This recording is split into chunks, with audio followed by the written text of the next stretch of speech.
We're live at Texas, and Kyle Busch has won 2 of the last 4 races. Of course, last year's winner at Talladega, the longest track on the circuit, at Talladega Super Speedway, celebrating 40 years of some of the most exciting racing. You can be part of the action. The ARCA Rematch, the Nationwide, the Sprint Cup Series, April 24th through the 26th.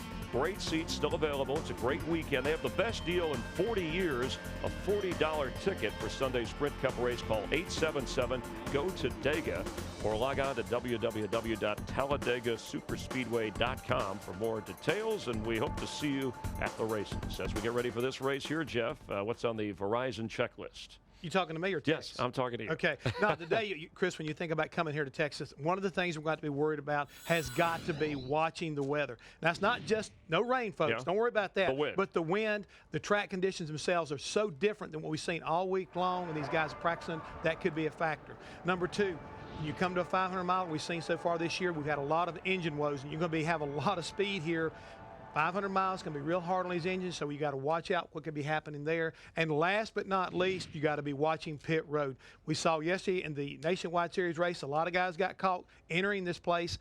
You're carrying so much speed around that corner, and that little yellow line where you see the orange cone can get you in trouble real quick. All right, you talk about the engines. Now, Ford has won 9 Texas races, but last year we had 5 DNFs in this race. So it's not just really a Ford or Roush Fenway problem this year. No, they've all had issues so far. Toyota, Chevrolet, even the Dodge folks. So who's corrected it for today, or do you know? You talk to the guys, everybody believes they have. And that's going to be the key thing. They think they can go 500 miles. It'll be interesting to see if they've got it figured out. And in terms of what can a crew chief do to help his driver with pit road, another one of your items on your checklist? You got to be talking to him coming down the back straightaway. Don't get caught speeding in.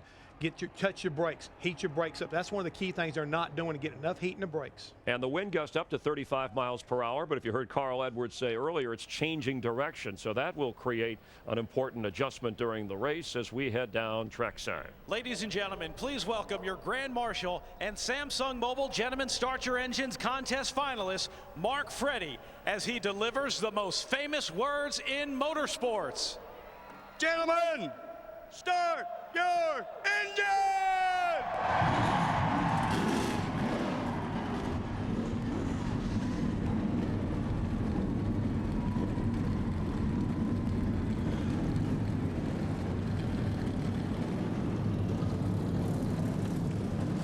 And we're getting ready to go 500 miles here at the Great American Speedway. Carl Edwards has won the last few. David Rudiman on the pole. Jeff Gordon starting up front. He was last in last year's race, but he's your points leader. Not afraid to go fast. You can pull off a win here today. On the other hand, Kyle Busch hasn't won a race in about 19 hours. It hadn't been long, but I love going into this race here because it's a very unpredictable race, and the unknowns of this 500-mile race, like some guys starting up in the top 10, Paul Menard and Joey Logano starting up there. But speaking of gunslinging, when I look at the fastest cars in practice yesterday in those 2 sessions, it's a continuation of Martinsville. Jimmy Johnson and that number 11 car, they seem to have the best cars on the long runs. But an operation that's trying to stop a downhill slide is Roush Fenway. The 2 short tracks, a total disaster. Matt Kenseth qualified 3rd, and don't forget Carl Edwards, the man that won 9 races in 2008, trying to get 3 in a row. So Roush Fenway, they want to put a halt to the fact that the 2 best cars was the 48 and the 11. All right, 2 to go before we go green. Let's have a look at the starting lineup for today's race. Dave Blaney took the last qualifying spot as 5 drivers went home. He got that last spot by 12 1/1000ths of a second over Joe Nemechek.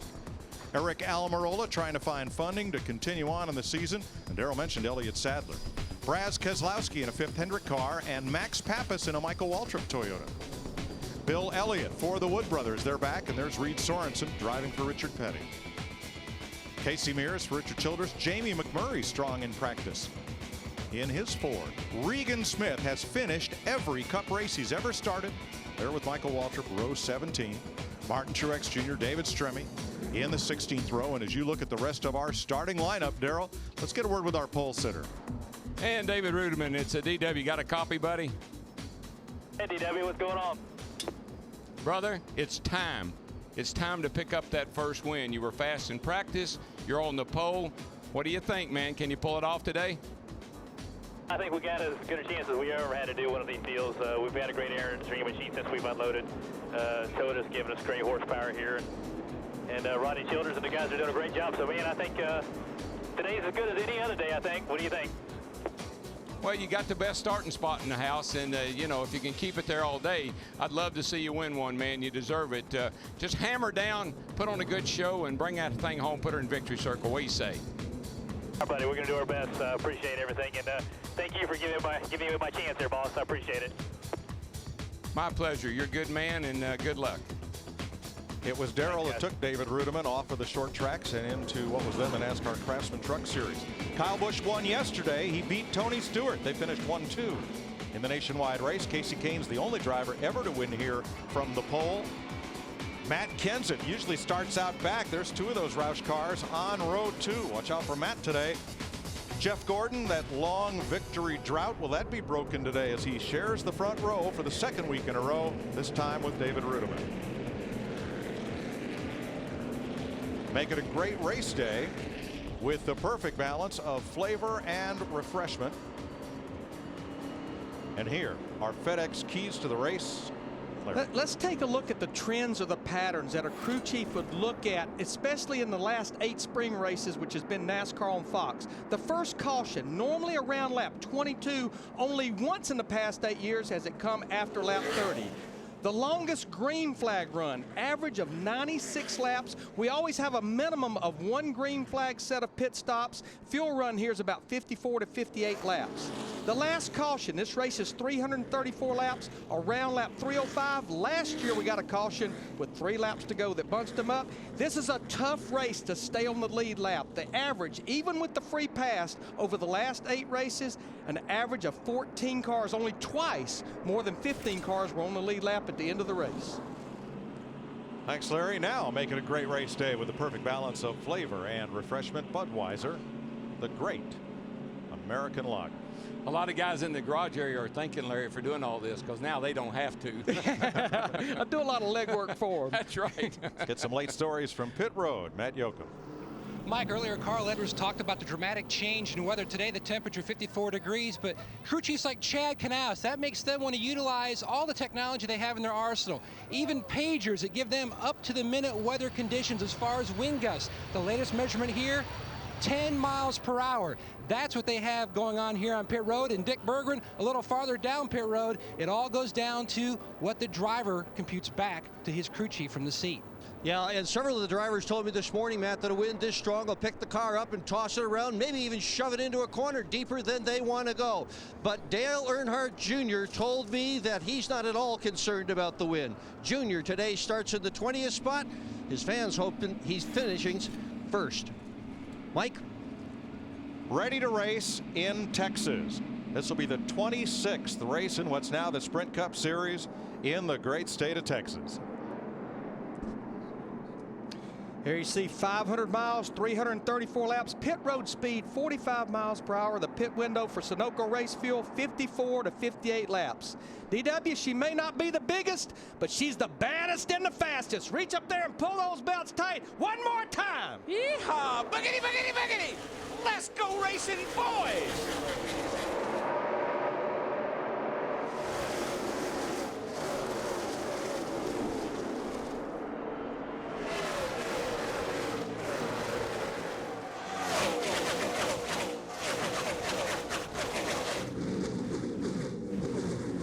Rudiman packs it into turn 3. Here comes Kenseth on the bottom. David Rudiman trying to lead that first lap. I tell you, though, he is in a hole right there with a 17 up his back bumper and a 24 on his outside. That makes that car hard to handle. What Matt Kenseth is doing, he's easing it into the corner. He's nailing that throttle, and he gets such a run like right there off the corner. Jeff Gordon led the first lap. He led the first pile of laps at Martinsville last week.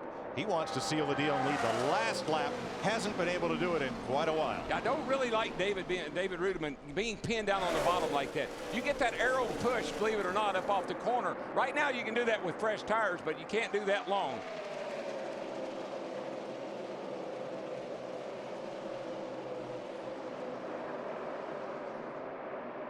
Paul Menard has moved up a spot to 4th behind Kenseth. David Reagan 5th. Kyle Busch In 6th, Tony Stewart. Here's Casey Kane in 8th with Jimmy Johnson. And I think the reason David was fighting so hard with Jeff Gordon, he wanted to lead that first lap bad, but he saw that it wasn't going to work, so he's falling in line now, and Gordon is scooting away.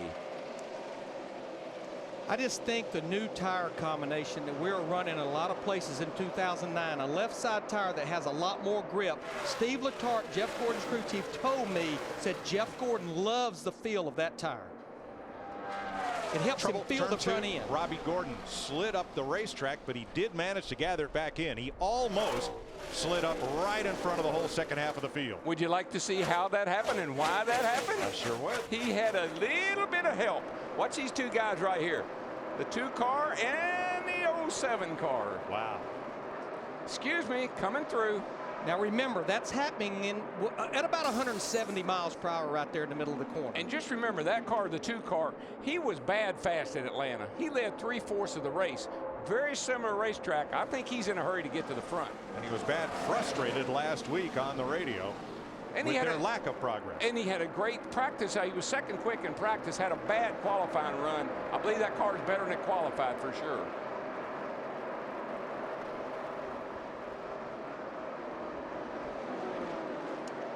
Tell you what, Greg Biffle, he's been on the move. He started back in the 14th position. He's now moved up to 13th. He got a little bit high up the racetrack. Definitely a racetrack Greg Biffle has won at, a track that he likes. When you can get grip up high off a turn 2, it makes you look like you got an afterburner going down that back straightaway. You get off a turn 2 with so much speed when you can run that high line. When you need it, so it's good. Right behind him. I don't know if I'd bet on Carl Edwards today, but I surely would not bet against him.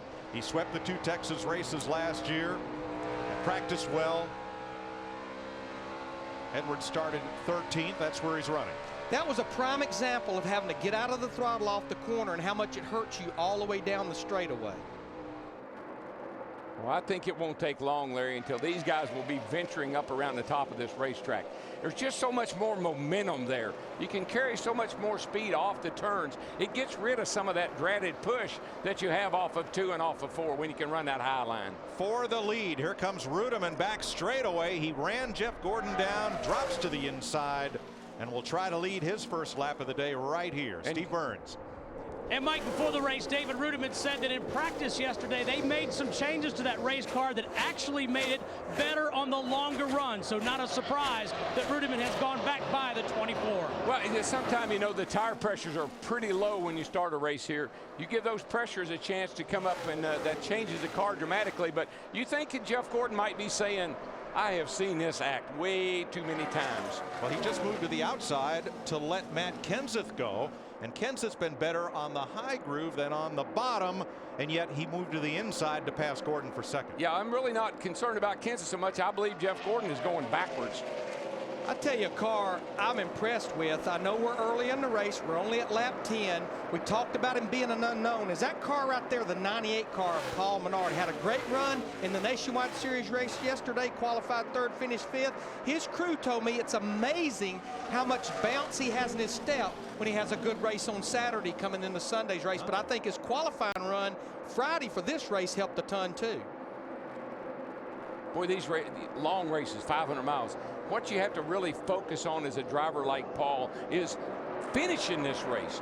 Get yourself in a position, run good, and be around at the finish. Give yourself a chance to win.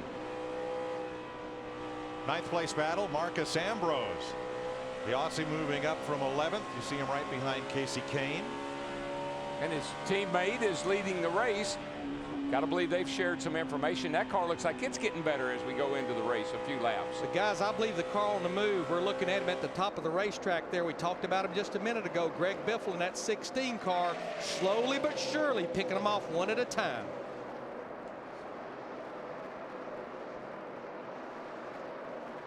What you hope for as a driver when they drop the green flag, that your car will handle the way it needs to so you can move forward, so you don't have to give up spots and lose track position. Battle resumed from yesterday. Kyle Busch, who won the Nationwide race, Tony Stewart driving Kevin Harvick's car, finished second. They are now running 6th and 7th. I don't know what's happened to the 24, but something has, Krista. loose, Daryl. That is what Jeff just got on the radio on lap 8 and said his car is extremely loose. And you know, no one needs to remind Jeff Gordon that this is one of only 2 tracks he hasn't won. He said everyone does the reminding for him. He said he has answered that question 10 to 15 times since he's been here at Texas this weekend. And Daryl, that's probably one reason he's moved up the racetrack. He can't turn the steering wheel because it's loose. Yeah, you just got to find a bigger circle to run in, and that happens to be up around the top. Paul Menard chases Jeff Gordon for 3rd, while pole sitter David Rudiman leads here in Texas. NASCAR Sprint Cup Racing is sponsored by DirecTV. If you call yourself a sports fan, you got to get DirecTV. By Sprint, NASCAR Sprint Cup Mobile, it'll change the way you experience the race. By Aflac, ask about it at work. And by Toyota, moving forward. 18 laps complete. Pole sitter David Rudiman leading Matt Kenseth and Paul Menard, a Toyota and 2 Fords at the front of the field here in Texas in the early going.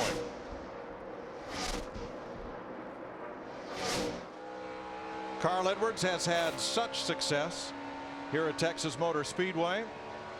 Today's Aflac trivia question: who is the only other driver to win 3 Cup races in Texas? Now that's a trick question. You can't think about Texas Motor Speedway alone. You have to think about the state of Texas. Do you want to just give them the answer? No.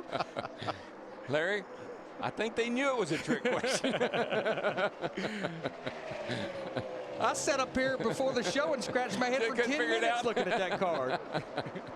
We'll give you a little while. We'll help you a little more. There have been not 1, but 3 racetracks in Texas to host races in what is now the Sprint Cup Series. I've given them all the help I'm going to give them. That's all I'm giving.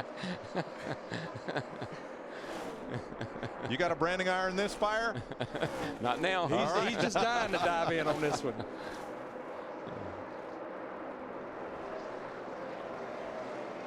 Jeff Gordon is he has his hands full. I believe his teammate, the winner from Martinsville, Jimmy Johnson in the 48 car, I think that car is starting to fall off just a little bit.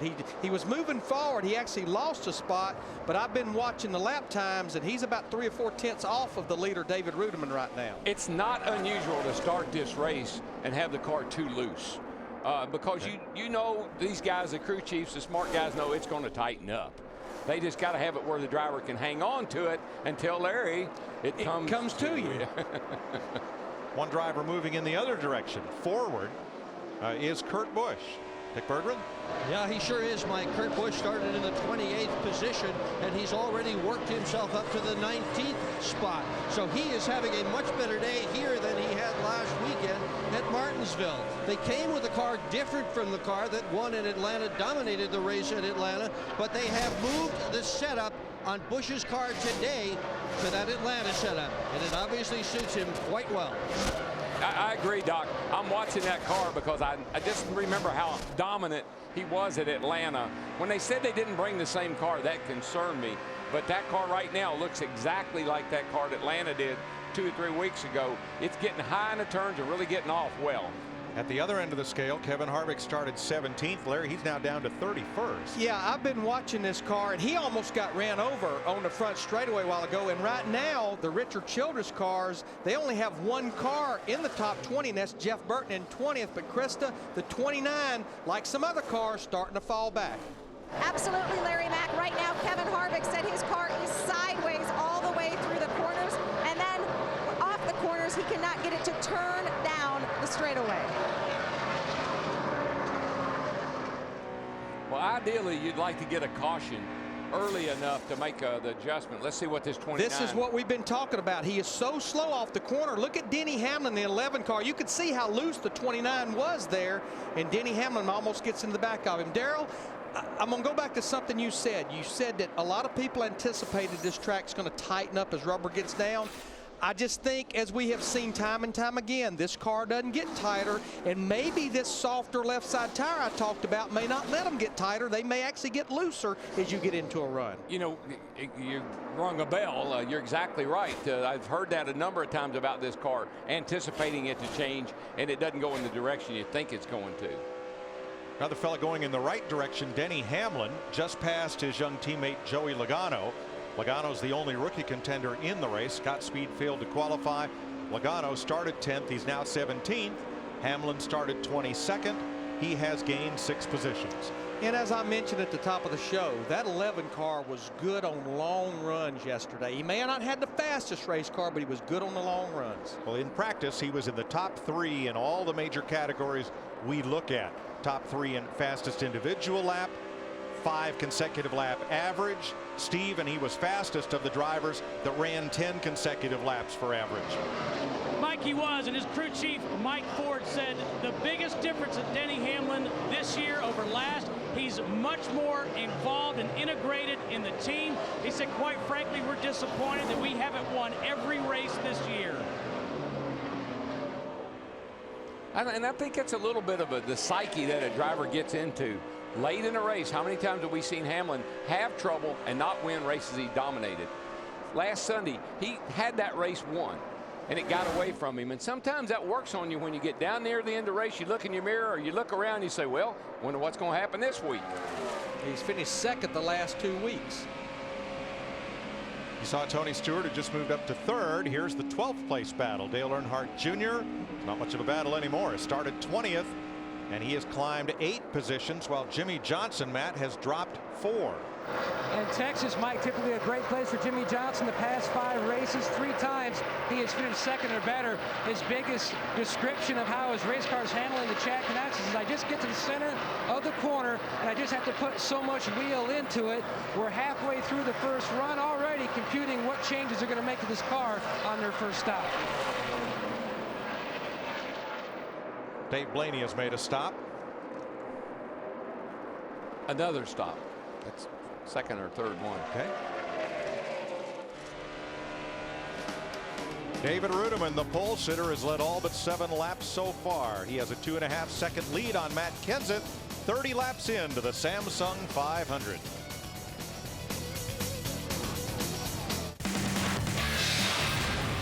You're watching NASCAR on Fox.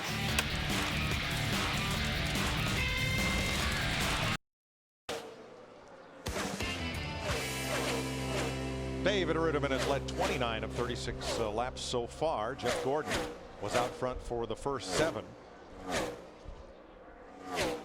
Here in Texas. Okay, our Trick. Yeah, Trick the Duck. Today's Aflac trivia question. Carl Edwards has won 3 races here. There was one race at Myers Speedway in Houston, Texas, 1971, a half-mile paved oval. Bobby Allison started from the pole, led 253 of the 300 laps to win it.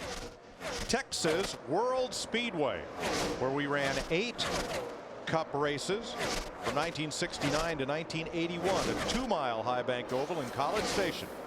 Richard Petty won in December of 71, June of 72, and 3. Darrell won a race at Texas World Speedway in 1979, passed some brash young rookie to win it. Yep. Dale Earnhardt. Yeah, we did. That was one of I love Texas Motor Speedway. I mean, I love this place right here. The last time they worked on this place, they really made it fun to drive. You know, Mike, we're 38 laps into this race. Just look at the speeds of David Rudiman. Over 180 miles an hour getting off into turn 1. The slowest speed, about 146, and we are well into a run where these tires are really starting to slide around.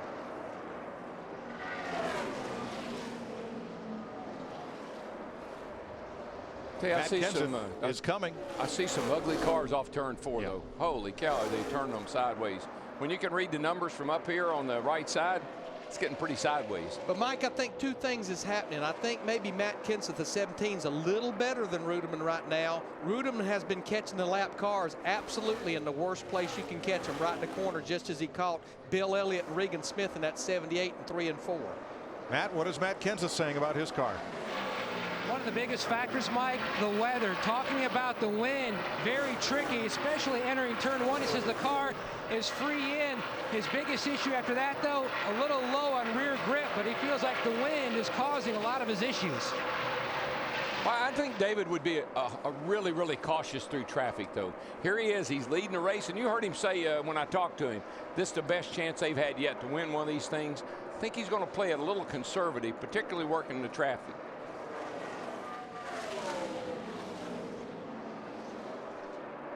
Been watching David Rudiman's teammate here, Marcos Ambrose, in that 47 car, started just outside the top 10. He has now moved up to the 7th position. Jeff? Guys, the thing that impressed me about Marcos Ambrose is not only his personality, but the way he's been received by one of his owners, Brad Daugherty. I mean, the cool thing about it, Brad said that right now, Marcos, we're having to kind of rein this guy back. He believes he can go up there and win a race. We've got to be careful, though, Jeff, as he told me. We want to make sure we get good, solid finishes so we can stay up in the points and be in position to make sure we don't have to worry about that, because we already know that if we make mistakes, if he gets caught up in a wreck, we lose an engine, we could fall out of this comfort zone. But he is so high on this young man, it's unbelievable. He is really believing that Marcos Ambrose can get a win for this team this year. Steve Burns. And Marcos Ambrose just telling his crew, I can't get the left side down off the corner. The more I hit the gas, the tighter the car gets. Now let's clarify. Marcos' car is owned by Tad Geschechter and Brad Daugherty, the NBA 5-time All-Star. However, it's run out of Michael Waltrip Racing with equipment from that team, and that's why he considers himself a teammate to Michael and David Rudiman. Yeah, I think actually Rob Kaufman, one of Michael's partners, might be even listed as owner on that 47 car. And that's correct because of the swap-in car owner points that occurred during the offseason. But I think one of the things that's really helped Marcos, and he told Larry and I and you, Mike, that he's comfortable. He's able to sit in the car and concentrate on his driving. He's much more comfortable. And there he is among the Toyota top performers of the race at lap 45. Yeah, he told us that they realized it was not going to work, them trying to operate as a single car operation. He said the only way it was going to work is to buy into the multi-car operation of Michael Waltrip Racing. And obviously I think it's working pretty well, because realistically, even though he's not considered a Rookie of the Year candidate, he's a rookie. So his teammate, David Rudiman, in the Double O, has led all but 7 laps of this race. And the acid test for Rudiman is going to be when they make that first pit stop. If they can get him out in the same shape he comes in, he's got a chance to contend. But now Matt Kenseth in that 17 wants the lead. He has been like the Pac-Man coming, just little by little. Well, Matt's been able to run high and low, and David's been pretty committed to the bottom. Matt's made up a lot of time, particularly in traffic, with his ability to run up high and low, getting around these lap cars, and David's been stuck on the bottom the whole time. You know what I think we're going to see, we showed at the top of the show, our race analysis. A fuel window here is 54 to 58 laps. We're at lap 46. I think we'll start to see some cars doing some short pitting, especially as cars get lapped. That's Casey Mears in the 07, who just won a lap down, one of the Richard Childress cars. And Max Pappas just ahead of the leader, the Italian-born road racer, making his second oval track start. Back at 6th place, Ambrose moves past Jeff Gordon. But Gordon's car has settled down quite a bit. It's not as, hadn't been falling back quite as badly. How's he like his car now, Krista? A little bit better. You can even tell his voice, Daryl, on the radio, a little bit more calm. He said his car is tightening up in the middle of the corners, but it is still extremely loose off. Steve Letarte said, don't worry, we're going to give you a pretty major adjustment, give you something to lean on. Right now, though, he is holding on to a wild bull here in Texas. Now, what helped that car tighten up is we're getting down to where they're almost out of fuel. There's a lot of weight out of the trunk now, which put more weight on the front of the car. That tightens the car up. As you burn fuel off, the car will transfer weight more to the front, and that'll help tighten it up. Different drivers experiencing different problems. Jeff Gordon's dropped 5 spots. Kevin Harvick has dropped 16 spots from where he started the day to 33rd. Listen what he told his crew. No rear grip and the front tires are pushing. You do the math. Okay, which end you want me to work on first? Yeah. Wonder how the spare tire is.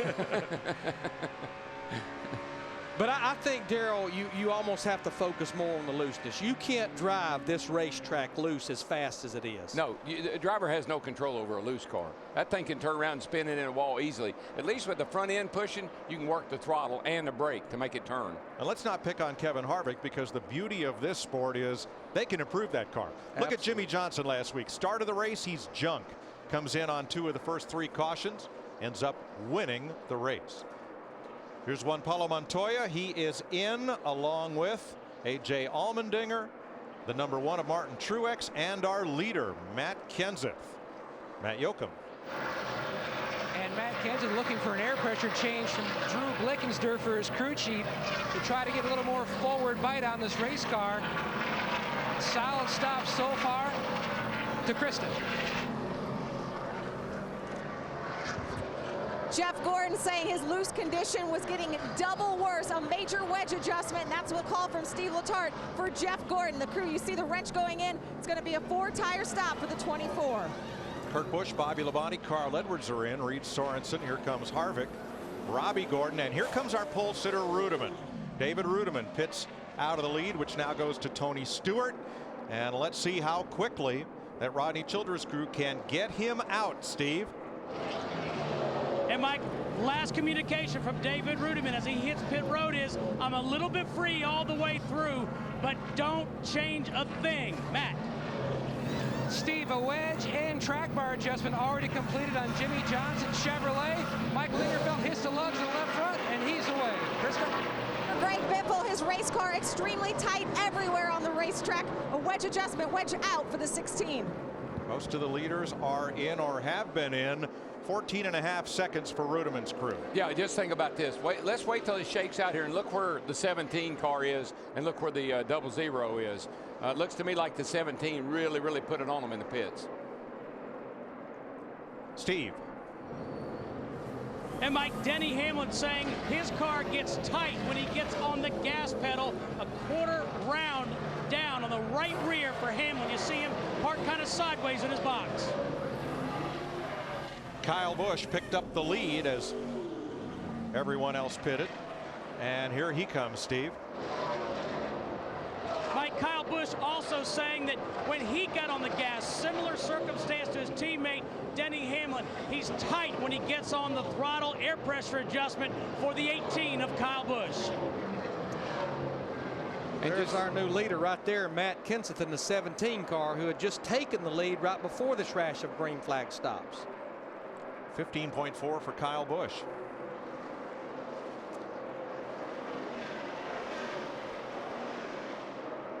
So pit stops cycle through from lap 50 to lap 54. And Matt Kenseth, the 2-time winner this season already, is your leader.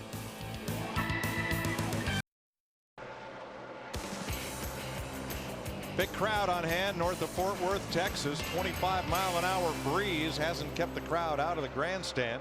You're in the pits there of 16th place Jimmy Johnson, last week's winner and defending series champ, as Matt Kenseth leads David Rudiman by 2.1 seconds.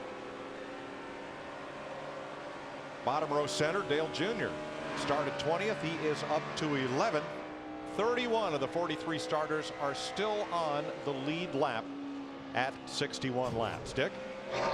During that first run, Dale Earnhardt Jr.'s car went from loose in the middle of the turn to a little free in to tight at the end. Obviously, he was paying attention to what Larry and Darrell said about how the weight percentage changes as the fuel burns off. Crew had a good stop.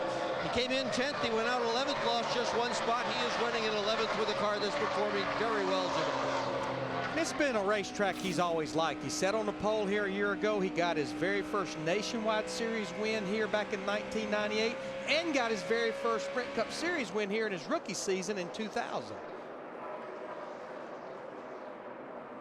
These two guys here are having a pretty good go at it. 5th place changes hands. Greg Biffle. And ahead of Biffle, look at that 98 of Paul Menard. They had a good pit stop. He's running right near where he started. Here are drivers who have moved up the most since the start of this race. Kurt Busch started 28, now running 13th. And you saw McMurray there. He made those 13 positions gain early, and then he kind of just stalled out. In fact, he's the only Roush Fenway car right now that's not in the top 8.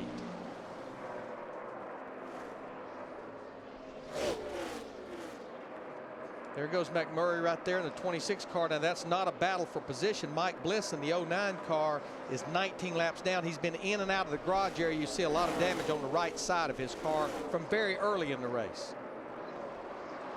2nd place, here comes Tony Stewart. You know, we talked about this last week at Martinsville. Tony Stewart has to be so proud. I'm sure there's nobody had more questions in their mind about him making this move from Joe Gibbs Racing to Stewart-Haas Racing to an operation that had struggled to even stay in the top 35. And here he's been running in the top 5, running in the top 10, up in the points. I'm sure he's breathing a huge sigh of relief. And he just, for whatever reason, he seems so much more relaxed. I mean, he's, you know, you do interviews with him and he's cutting up and fun, and the boys in the shop say comes in every Monday and Tuesday patting everybody on the back and playing cranks on them.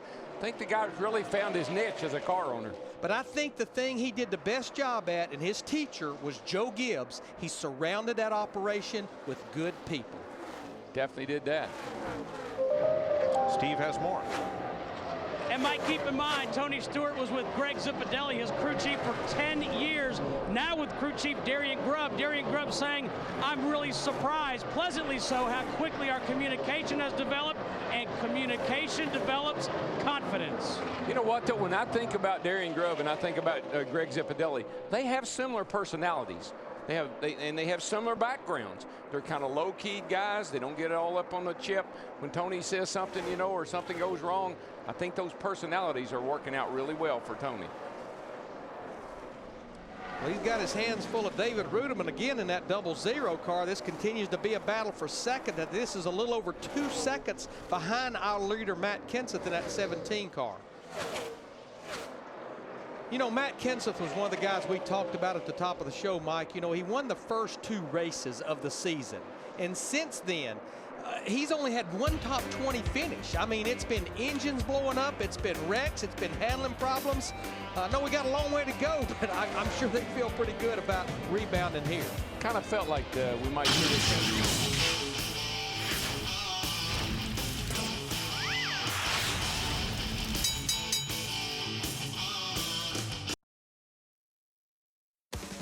NASCAR Sprint Cup Racing on Fox is sponsored by Budweiser. Reach for the perfect balance of flavor and refreshment. Budweiser, the great American lager. 74 laps complete in Texas. We told you at the top of the day, Matt Kenseth starts up front. Watch out. He has now led 24 laps, and he's out in front of Tony Stewart by a second. 2.4 seconds ahead of David Ruderman in third. Greg Biffle and Paul Menard having a career day running in 5th place. I think the 17 car is going to have a little company here very Yes, shortly. he is. At 14, Tony Stewart is a coming. Tony Stewart stepped out of Joe Gibbs Racing at the end of 2008 and out of the Home Depot Toyota. Its new driver, Joey Logano, gives us his thoughts on the season so far in today's The Home Depot Rookie File. Okay, that's about where I'd evaluate it right now. You know, I think we had ups and downs. I think if we finish where we run, I think we'll be a lot better. Last few weeks we've had some bad luck. But looking at each race, we get better throughout the race. And I think that's key. You know, as long as we get better by the end of the race, I feel like we had a good day. And when we come back to these places next time, if we can start where we ended, we won't be behind the 8 ball anymore, and hopefully keep getting better. Joey started 10th today, now trying to hang on to the lead lap. The biggest thing they're trying to do is put some breathing room into the top 35 where they don't have to sweat that. They had the engine failure at Bristol. They had the right front tire issue at Martinsville. If they can just have some top 25 runs, they can put a little pad in that top 35 situation, which guarantees them a spot in the show.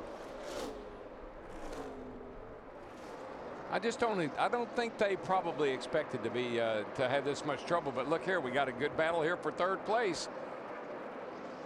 Greg Biffle in that 16 car started back in the 14th position without the aid of a caution through 1 green flag pit stop. He has made his way to 3rd. Now sets its sights on Tony Stewart in that 14 car. 4 of those Roush Fenway Fords in the top 8 position, and 5 Roush Yates powered Fords in the top 8. Those are the right horses for this course, that's for sure. Jimmy Johnson, boy, having a tough day. Not like the start of Martinsville where they worked on that car for 3 straight pit stops and made it so much better. But Johnson's been trying to knock the wall down up in turn number 2, Matt. 2 to 3/10 of a lap slower than leader Matt Kenseth. Jimmy says the car is just way too tight. He cannot get it to roll through the centers of both 1 and 2 and 3 and 4. And then moments ago, he keyed to Mike and said something is really wrong here.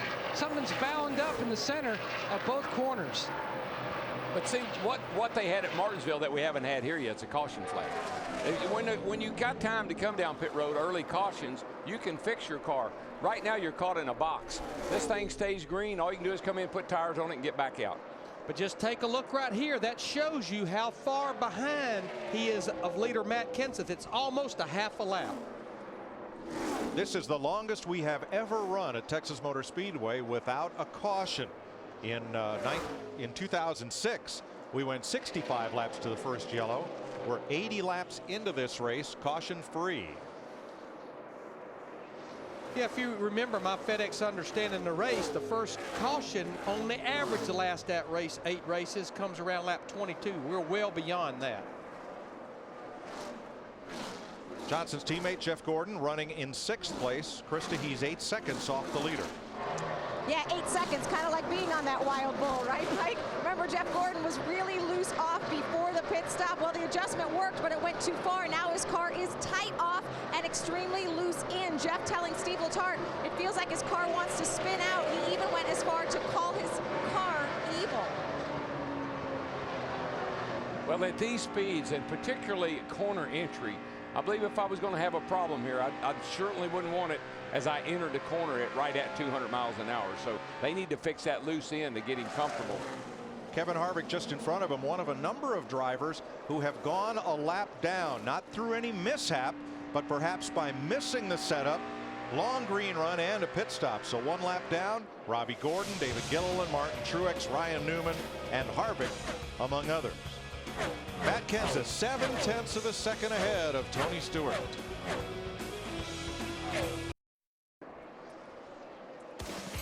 The lead has changed hands.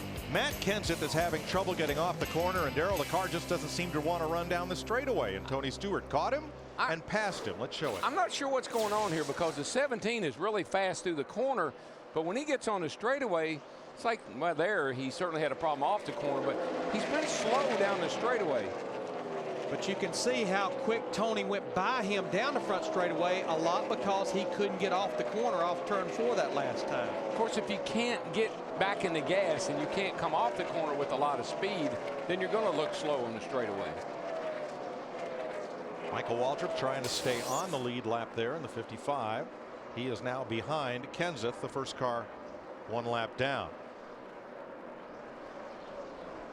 You know, you can go to Ask.com, the official search engine of NASCAR, and ask just about anything about the race, about pre-race, about where the race is, or about, during pre-race, what is the proper etiquette to be observed during the playing of our national anthem. Get the answer now at Ask.com and enter the Ask.com NASCAR Challenge for a chance to win daily prizes or a trip to Talladega. Larry, I just don't feel like that's a trick question. I feel like that's you noticed I did not even go there. Tell you what, question.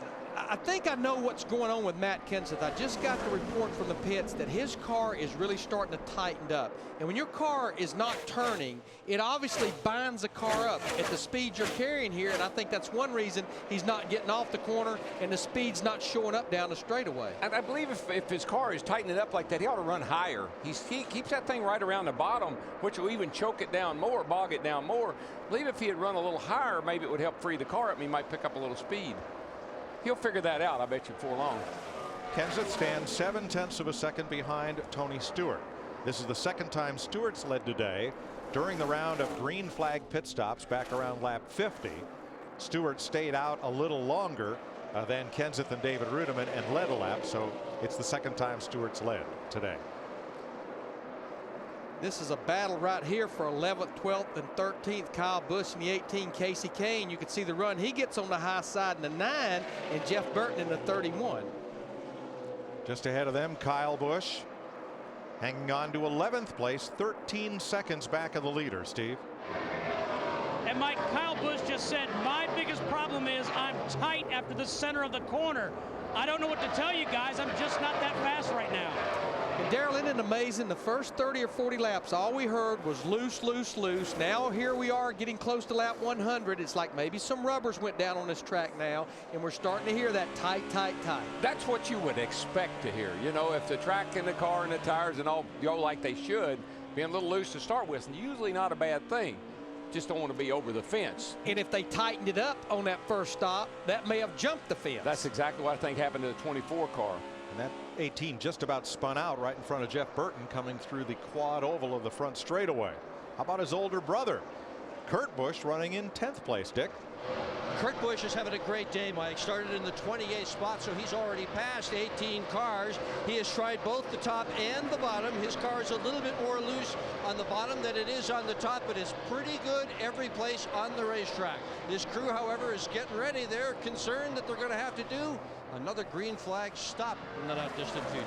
Now, for those of you listening for interesting scanner chatter like last week, car owner Roger Penske, we're told, is not at the track today. He's with his open wheel team elsewhere and is not up on the roof on the radio with his drivers, Kurt Busch, Dave Stremme, and Sam Hornish.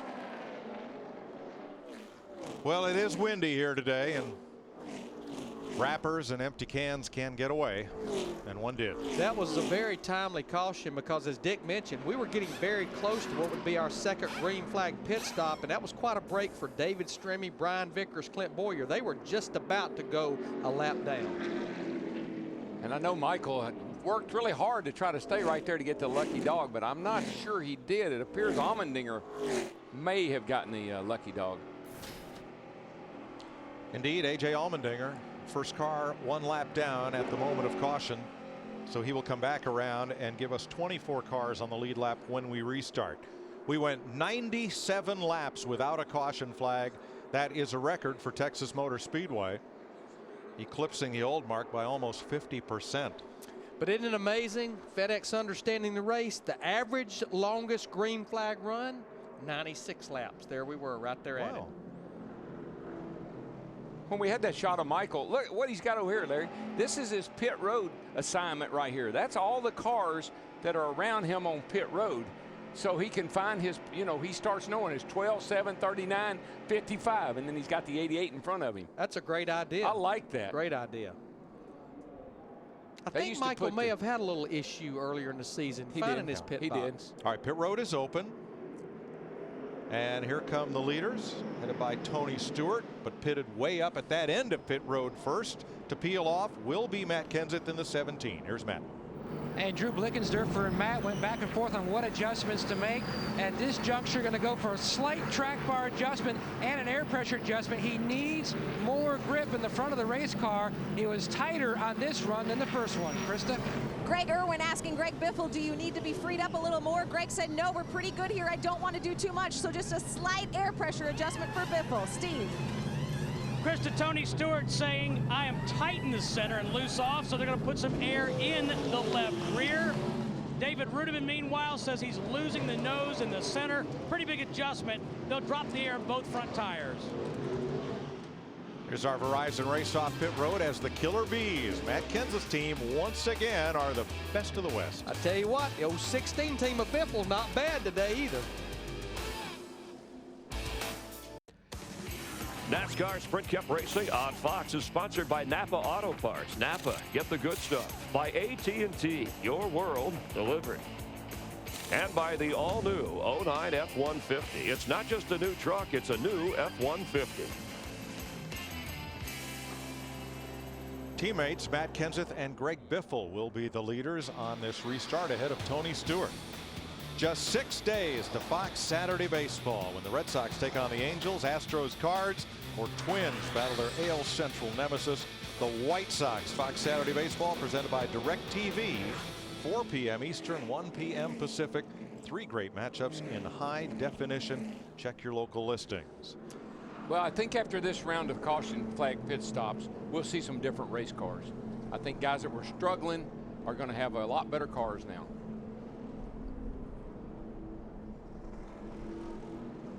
Let's have a look at today's Ford Drive One moment. Carl Edwards swept both races at Texas last season, becoming the only driver to do the Texas 2 flip. 3 wins at this speedway, all coming in the last 7 races. And last fall, he led 107 laps and ran the final 69 laps on 1 tank of fuel. To fire those 6 shooters into the air, he led over 500 miles at this speedway last season. Want to win a Ford Fusion? Log on to WeRaceYouWin.com and see how.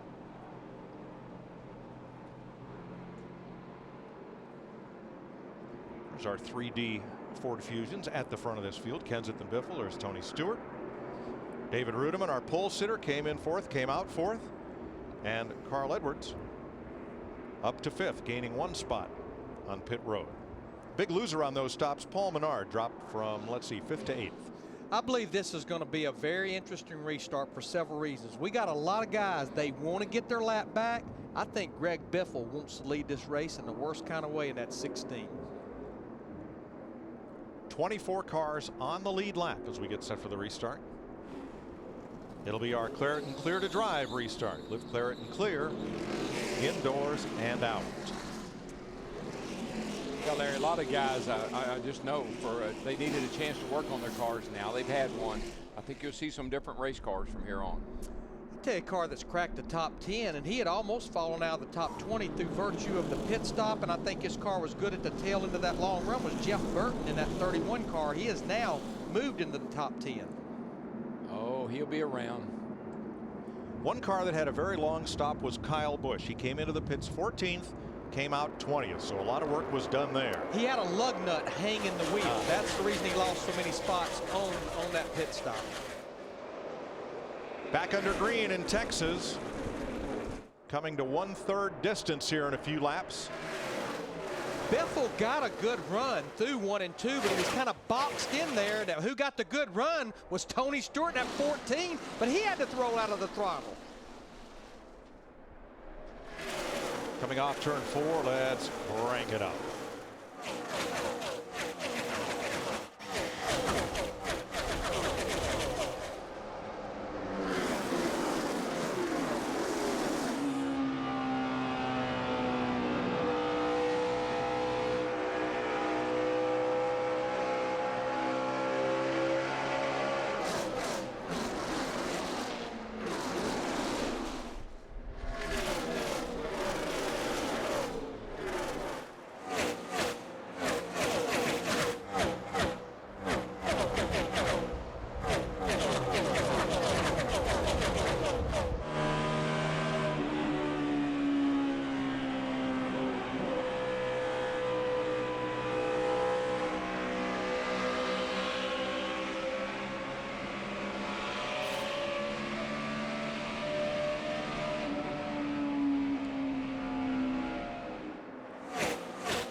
Breakaway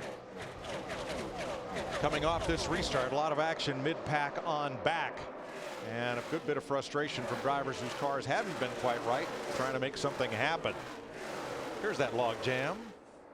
Well, you get lap cars in there and you get cars on the outside there trying to get by them, and boy, does it bottle things up in a hurry. Everything happens in a hurry here. Well, Darrell and I have been watching it. The car up there to the top of the racetrack, Eric Almirola in the 8 car, he was caught in the middle, and they were splitting him left and right for 2 solid laps. He was caught in a trap and couldn't get out. Denny Hamlin running 18th. Mark Martin just ahead.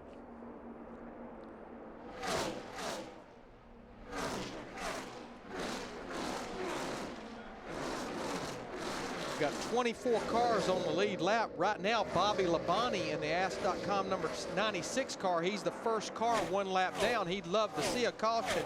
2 cars that are in the garage area. Mike Bliss in the 09, Dave Blaney in the 66. I believe that pit stop really helped the 24 car, Larry. I've been watching him, and that car is now down in the racetrack. It looks like it's going pretty good. He's moving forward again. But I think what we'll have to do, Darrell, just like the start of the race, let's see where he's at about 12 laps into this run, because that's where he started backing up. Car looks a lot better than it did before that caution came out. The last time down the back straightaway, Kyle Busch was trying to gain some he got left racing rear room. He got left rear cut down. And we'll show you how. He'll come to pit road under green. That'll take Kyle Busch off the lead lap. Top of your screen with the white car there, which I believe is the 34. Oof. It's John Andretti. Now, you know what? He was unhappy with that 34 car. Probably wouldn't get out of the way fast enough. So he's going to give me a little message about, hey, dude, move it. Pull on that quarter panel. Pull on the quarter panel, too. He ended up paying the price for that little move. They're going to go close to going 2 laps down because the leader's coming off turn 4 right now. They just can't speed, which he's down at the end down there. He should be all right there. But Darrell, this isn't Martinsville. You can't beat and bang like this at these speeds. No. I mean, you can, but look what happens. Yeah, well, you end up hurting yourself. In that case, it definitely hurt him. He's trying desperately to get up to speed because he does not want to go a second lap down, because that becomes a big challenge with as many cars as we have 1 lap down. There is the gap as Kyle Busch gets up to speed as he comes off turn number 4. Kenseth and Biffle are the race leaders. You know, we talked about them ramping it up on this restart. The 3 Roush Fenway cars, Kenseth, Biffle, and Edwards, they ran their fastest laps 2 to 3 laps after that last restart. Steve? Mike, more trouble for Kyle Busch. He just said, I'm coming back in. Get the baseball bat out. I still have a bad tire rub. Get that sheet metal off my tire. I don't see it. I think you need to calm him down a little bit. I don't see any smoke unless it's somewhere on the left side rubbing the fender and we can't tell it, and he can. I don't see any smoke. Yeah, I mean, he definitely needs to try to stay out there. I don't see any smoke. There's the tire right there that came off the left rear of that 18 car. Right now, what the 18 car needs is a caution for several reasons. His brother Kurt battles Dale Earnhardt Jr. for 13th. They're about 12 seconds behind the leader. Dick? Well, Dale Earnhardt Jr.'s car, they didn't do a lot of adjustment to it, Mike, but it had been loose on that last set of laps that we went before the caution flag, before the pit stop, so they've tightened it up a little bit. I'm also in Kurt Busch's pit, and they had a real narrow miss to what could have been a disaster. Busch got trapped into his pit area, and he wound up having to back the car up. And he wound up backing it right into Steve Williams. His catch can man didn't knock him over, but it was a very close one. And the reason he was blocked in is Clint Boyer, which was one of the last cars on the lead lap, and the 33 car is pitting right in front of him. So I'm sure the 2 cars pit stop was well finished. Clint Boyer was still sitting there.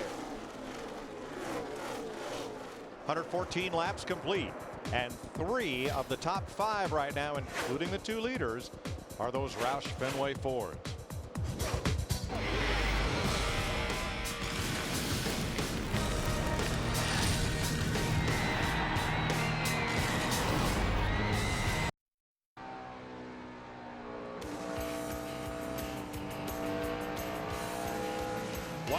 Laps complete. Greg Biffle has been out in front for the last 3 laps. He passed his Ford teammate Matt Kenseth to take over the lead. Tony Stewart, David Rudiman, Jeff Gordon, 1 through 5.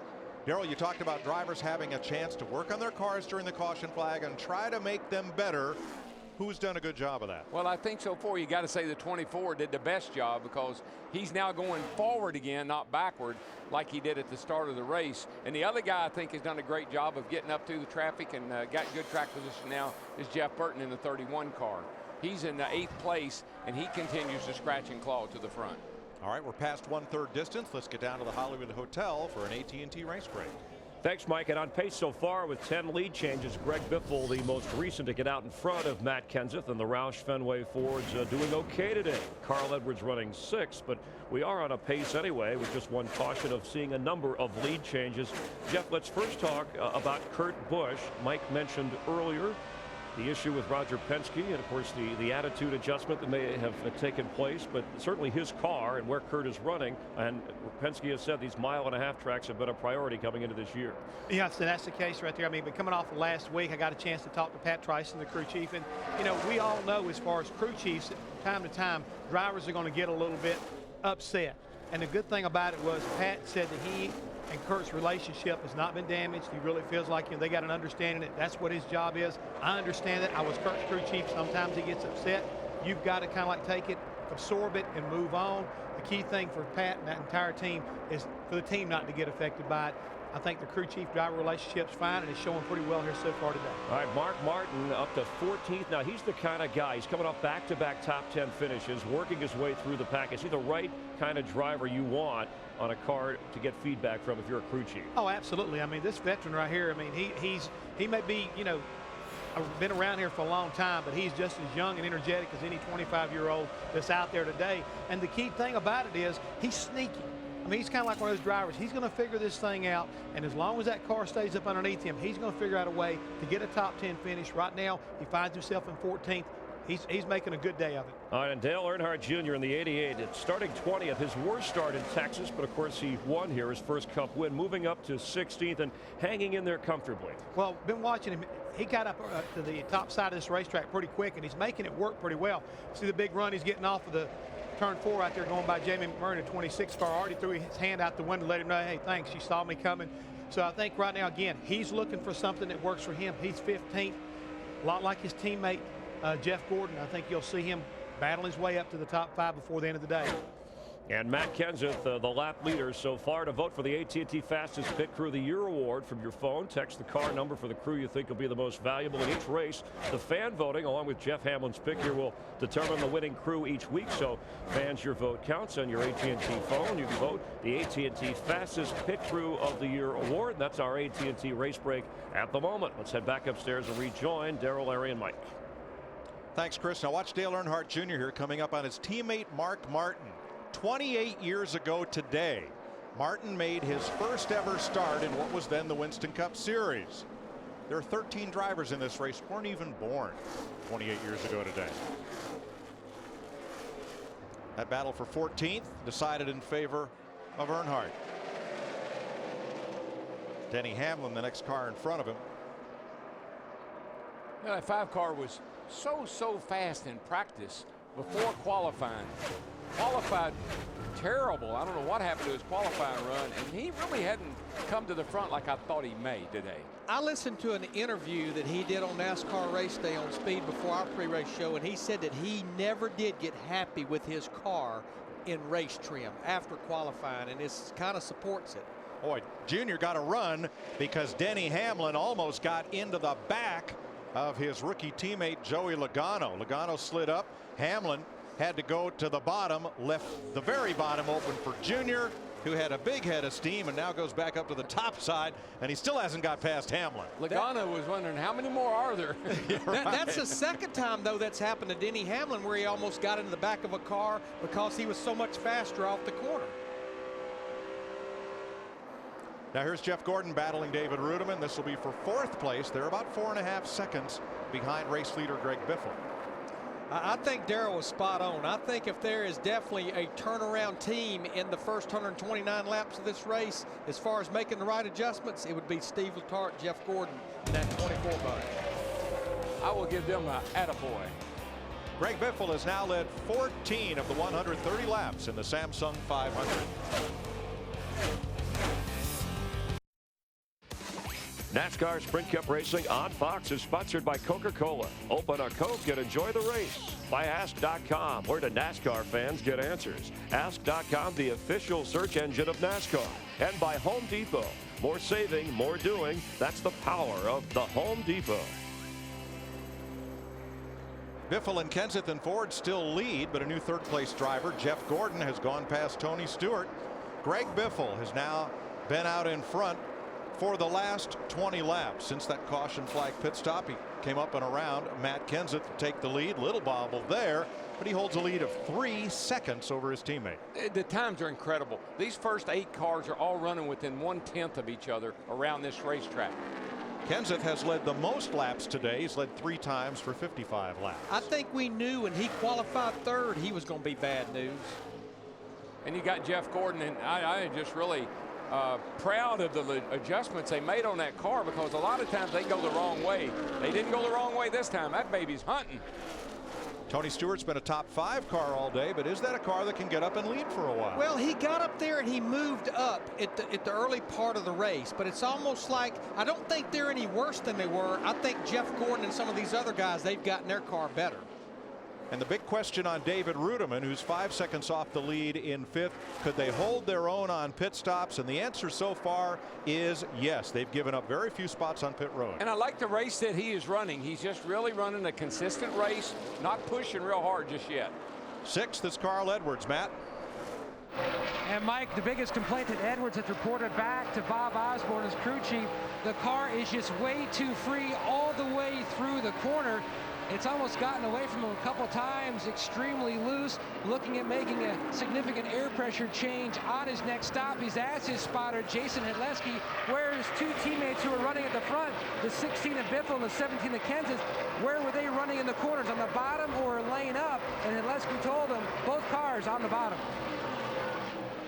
Behind Edwards, about a second and a half, is David Reagan. He's been a top 10 car all day. You know what? And that was one of my unknowns at the start of the race. I just wasn't sure he had a good car that was going to race good. He got a good qualifying run, but they've stayed right up there. And we're going to get an opportunity to see what these pit crews can do because we're about 10 laps away from our next set of green flag stops. And our 8th place runner there, Jeff Burton, I've been watching him work his way up through the field, and now he's in 8th place. I just got to believe. My heart tells me that he and Kenseth, there's going to be a battle there before it's over with. In 9th, Kurt Busch. I think the problems of Martinsville all behind that team. They have been solid all day, Dick. Well, Kurt Busch just keyed his radio and told the crew, ever the cerebral Kurt Busch, if I had to analyze this car, he said, thinks the problem really is the wind. He said every time he gets the car into yaw coming off some of the turns here, the wind pushes it back. Yaw is just a little bit sideways, and that's the fastest way to possibly get out of the corner. They're talking about trying to figure out a way to get the right rear tire to work against that. Krista. Well, Dick, it's funny that you mentioned the wind because that is actually the secret weapon for Juan Pablo Montoya. He is up running in the top 10 right now. Why does he like the wind? Well, I'm not kidding. Windsurfing is his newest hobby. He said he's so excited to have a weekend off when he gets back from Colombia. He's going to practice his windsurfing in Miami. Ryan Patty even asked his driver today, what sail should we use? Well, wind is good for surfing, but it's not good for making adjustments on race cars. Jeff Hammond talked about this wind in the pre-race show, and it's a challenge because you're trying to adjust your race car to the feedback your driver's giving you, but there's things you can't control, and that's the direction and the amount of the wind that's blowing. But Larry, what I'm watching, and you know, we always watch the flags. You know, if you're a crew chief or a fan, watch the flags. And what I see is we don't have a wind from any one direction. It kind of swirls around, and then you get a great big puff.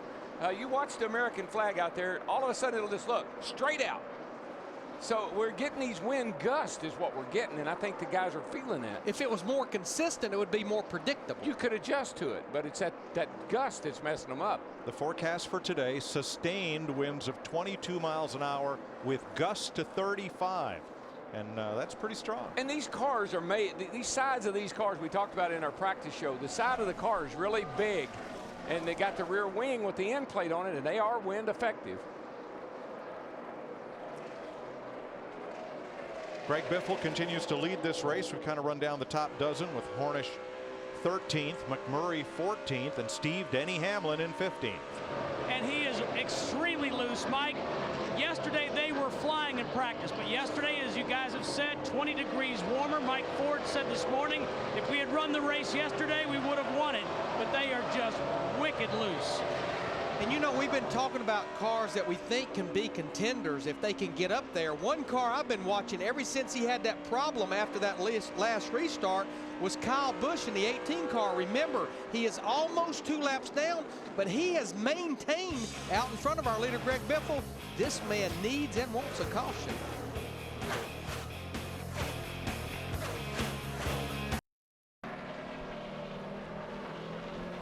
We're still under the green flag in Texas. Matt Kenseth had been backsliding 3rd to 4th to 5th. So, Matt, did they come in a little bit early? absolutely, Mike. We are on the outside of that window for this next round of pit stops. They made a chassis adjustment. Also, the air pressure change. The 48 of Jimmy Johnson should be coming in shortly. But remember, in the first set of green flag stops, Matt Kenseth, the 17, Drew Blickensderfer, they were one of the first cars to come on that set of green flag stops. If I'm that 48, guys, be ready to shift. You guys be ready to shift tires and hoses. If I'm 48, I want to come to the pits. They need some big adjustments on that car. The leader is in. Greg Biffle comes down pit road. Jimmy Johnson is also in. Krista? The only concern on that run for Greg Biffle was a little bit of something on his grill. Right now, he said the balance on his race car is good. As the 16 pulls in to his pit stall, the call was no adjustments for the 16. They like their car just the way it is. Notice Kyle Busch in the 18 car came in. He could not afford to stay out there on those older tires when these leaders started hitting pit road because he couldn't give up that kind of track position. So Jeff Gordon becomes the leader for the second time today as David Stremme pits along with Casey Kane, Clint Boyer, and here comes Gordon and Tony Stewart side by side down the pit lane. David Rudiman right behind them. Krista? Jeff Gordon said his car was a little tight on the throttle up off the turns, but extremely better than where they were when they started this race. Just a slight air pressure adjustment. Matt. And Carl Edwards' biggest complaint that last run, the car was just so free. Chassis adjustment completed. They're taking a long time on that left rear, Steve. Matt, just chassis adjustment for Tony Stewart. He said, don't hurt my center. I need forward bite. Chassis adjustment, 4 tires for Stewart. Dick. Well, as Larry McReynolds said, the crew has to do what the driver tells them, and Dale Earnhardt Jr. told his crew on the last stop the car was really loose. They tightened it, and he was tight on that whole run, so they loosened him up again. We'll see how that works. Oh, the police are out. Yep, 2 drivers' days have gone from bad to worse. Kevin Harvick too fast exiting and Kyle Busch too fast entering. Those will be passed through penalties. And that is not what Kyle Busch in that 18 car needed because they were right on strategy. We had that first set of green flag pit stops back lap 50 to 54. We had no penalties. Now we've had 2. There's Montoya's stop, angled in, gets away. And Kurt Busch has led for the first time today during this sequence, Dick. Yeah, and Kurt Busch called the adjustments that he wanted on this pit stop, Mike. The car has been very close. Before the round of pit stop started, Busch had worked his way all the way up to the 9th position. That's the best he has been all day. Just minor adjustments to the car. Nice stop by the crew. Mark Martin picked up the lead, but now he's on pit road for service. And that will turn it back to Trouble Biffle. right here front straightaway, the 19 car around right here to start. Keep it down, man. Good job. Keep it down. Get going when you can. Get going when you can. Leaders on the back stretch.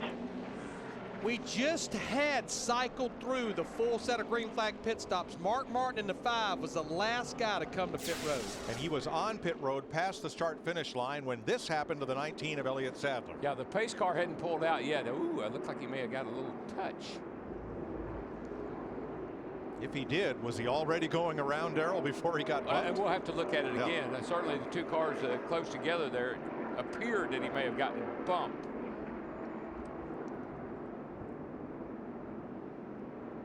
This was already in progress. Now the black flag was out for Kyle Busch for that speeding penalty. Here's another look. Let's see how this started. I think he got loose before that 18 car ever got to him. Yeah, he's already loose, bad loose. And I'm not even sure that Kyle Busch in the 18 ever even got against him. It's a no-brainer. He said, I see you coming. I'll go ahead and spin out of your way. And he needed a caution. Reminds me of the day Jimmy Spencer got blamed for a caution flag. Jimmy was in the garage at the time. We're under yellow. NASCAR Sprint Cup Racing on Fox is sponsored by Sprint. NASCAR Sprint Cup Mobile. It'll change the way you experience the race. Still under the second caution of the day. Marcus Ambrose dealing with a sticking throttle, and Jamie McMurray has gone to the garage. Kyle Busch made a penalty stop, and they're going to pull out that fender. And our pole sitter David Rudiman is no longer on the lead lap for a combination of errors during that stop. Let's take a look. It all started. Now, this was on his pit stop on lap 153. All right, there's the 77 car that's leaving his pit. Here's the 00. Now, look at the NASCAR official right there. He's telling them right then he's across that front line. In my book, that's where it's on the crew chief's shoulders to tell the crew, back him up, back him up, back him up. If they'd have put the old tires back on and backed him up, there would not be a penalty. I just don't understand. These teams need to start practicing that, because it happens time and time again. That official's out there almost every week when there's a violation or an infraction, telling them about it, but they ignore him and just keep going. But once they do any work of the pit stop and don't undo it, then it becomes a penalty. His teammate, Marcos Ambrose, he has his share of problems right now. The throttle is starting to stick on that 47 car.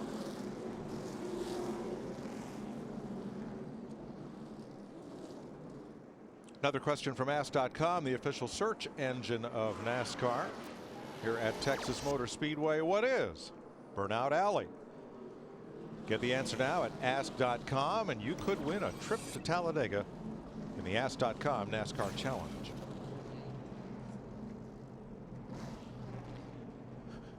Well, one car that has taken advantage of every single lap of this caution here is the 48 car, Jimmy Johnson and Chad Canals. They've made 3 pit stops trying to get that car better. It's almost like deja vu from the beginning of the race at Martinsville, where they never passed up an opportunity to make adjustments. You give them enough time to work on it, they'll get it fixed. Yes, they will. 18 cars on the lead lap as we're ready to go green with our Claret and Clear to Drive restart. Get Claret and Clear, get back to feeling like yourself again. I feel like Harry Hogg. We're up here eating ice cream and watching a race. Days of thunder. Jamie McMurray out of the race with transmission trouble, or that is, he's in the garage. They've not withdrawn the car. They're trying to get it repaired. Green flag, Greg Biffle, teammate Matt Kenseth, and Jeff Gordon as you watch speeds build off into turn 1. They'll all but run wide open through 1 and 2, getting up the speed. You can see coming off turn 2 there, well over 170 miles per hour, carries all the way down that back straightaway. You know, you're talking about Jimmy Johnson coming in working on his car. We've only got 18 cars on the lead lap, so it wasn't a bad thing to do, to work on your car right now, because you won't start that far back. Darrell, just remember, one of our FedEx Understanding the Race, the average cars that finish on the lead lap in this 500-mile race is 14 cars, and that's even with the free pass that's available.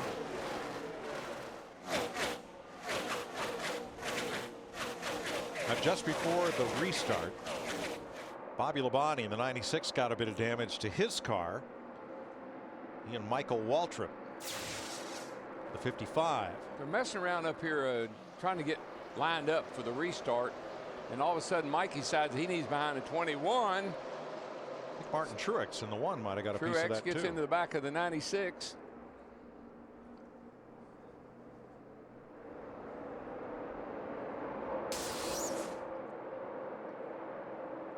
And the right rear of Labonte's car flapping in the breeze from the contact with Truex. Mike, we see the 18 car there, Kyle Busch. That caution was a huge break for him because he had not served his drive-through penalty for speeding on pit road. So that worked out perfect. He's 2 laps down, but he would have been almost 3 had he have made that pit stop or that penalty under green. Likewise, Kevin Harvick, who served the penalty during that caution flag for pit road speed infraction. You know who's driving their guts out right now is David Gilliland in that 71 car, because what he's trying to do is stay just 1 lap down. He's a guy that would love to see our flagman waving that yellow flag right now.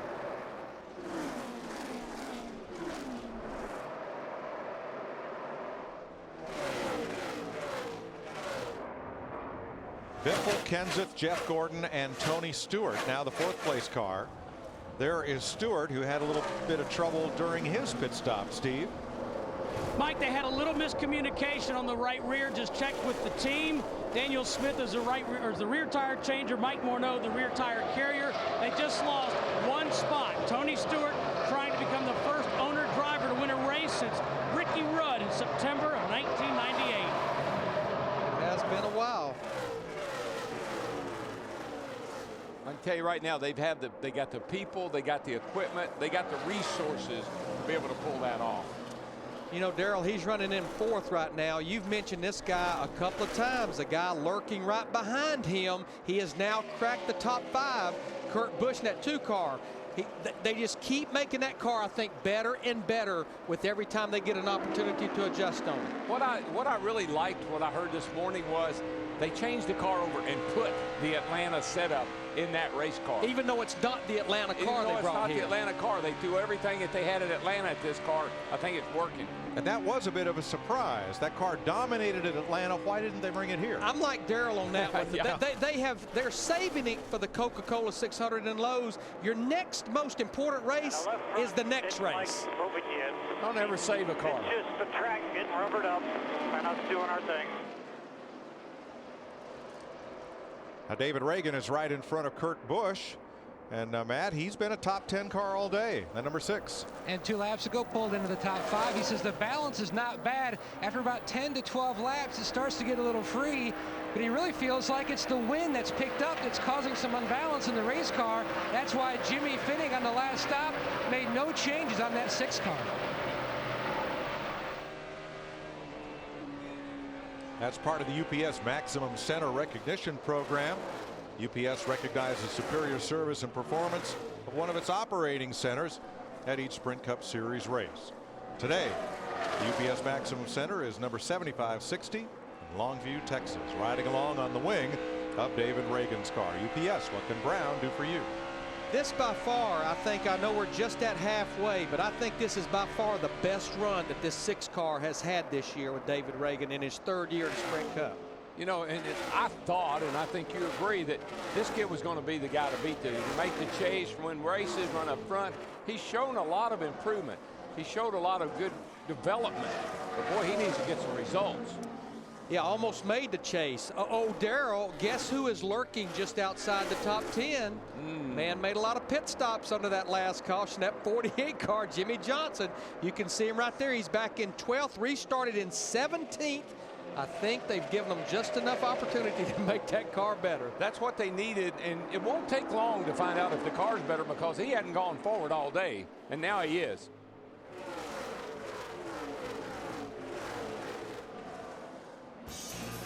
$171 laps complete, just past halfway in the Samsung 500 in Texas.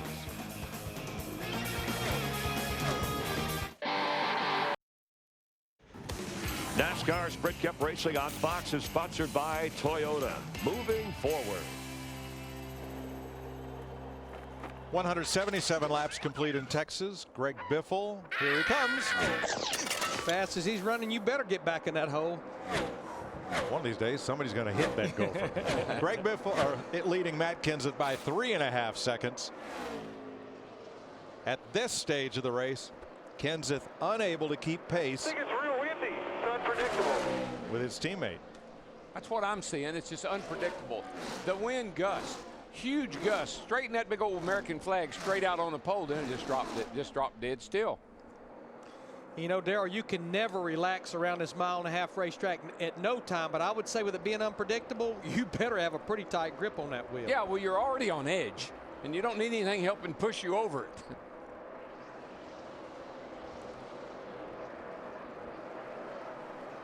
Going to have a look at today's State Farm safety report. Centering upon driver and car safety, and everybody mindful of what happened here 1 year ago as Michael McDowell tried to make his qualifying lap on Friday afternoon. Might have got into a little bit of speedy drive, but up the track he went for a wild Texas twister. No one will forget a year ago the wreck of the 00 of Michael Waltrip Racing and then driver Michael McDowell, and the test that the driver and the car went through. That's right, the new COT, a lot safer than ever before, and that test that day proved the fact of the roll cage, the chassis, as well as the cockpit area, and particularly looking inside the seat area itself. All of this designed by NASCAR to keep their drivers safer. Why? Because we want to watch them walk away. Thanks, Jeff. Yeah, the 00 was on the front page of the Dallas paper Saturday morning 2 years in a row. Michael McDowell last year and David Rudiman this year for winning the pole. Well, there he is, that 48 car. He just drove by his teammate, Mark Martin, in the 5. Jimmy Johnson has now cracked the top 10. He's basically where he started this race now. He made some home improvements in that car. Yes, he did. Meanwhile, Mark Martin, watch the 5. He is wrestling with that car.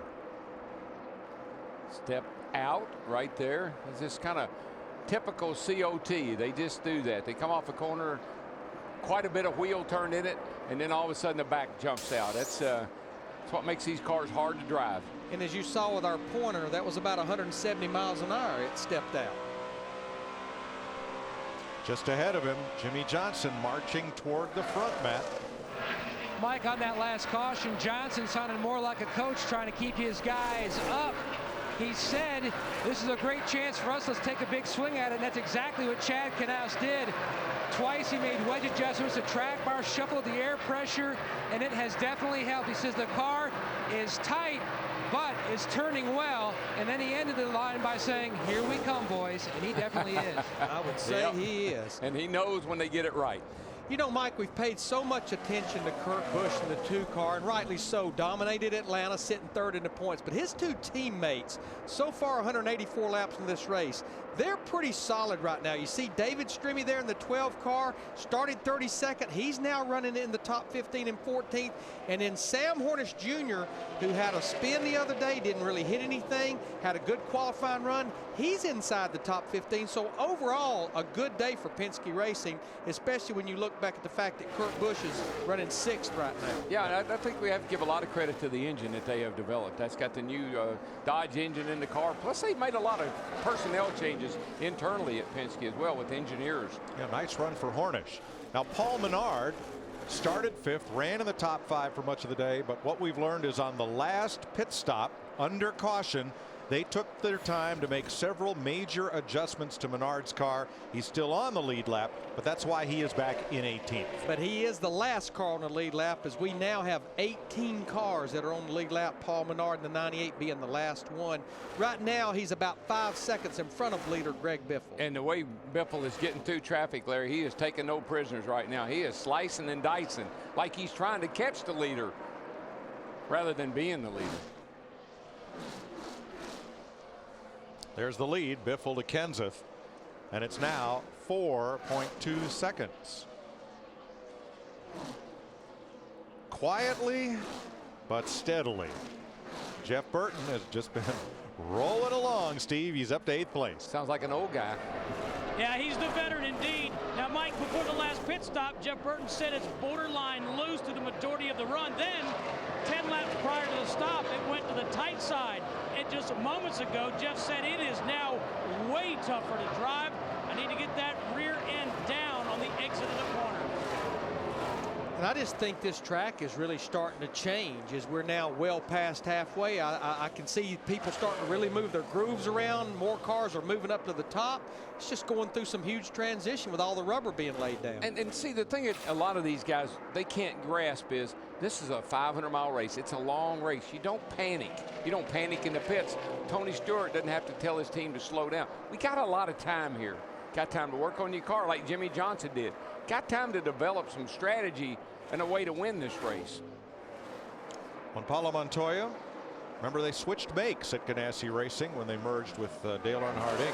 for 2009, and you know Montoya's been a pretty steady top 10 runner, or at least car with top 10 finishing potential. And he is 9th right now. Yeah, remember, he comes in here 14th in the points, only 31 points out of the top 12. You talked about that make change. I talked to his crew chief, Brian Patty. They said one of the biggest things that was an advantage of that make change is those Earnhardt Childress engines under the hood of that race car now. You know, plenty of room. Just take your time right here and get it off. Nobody around.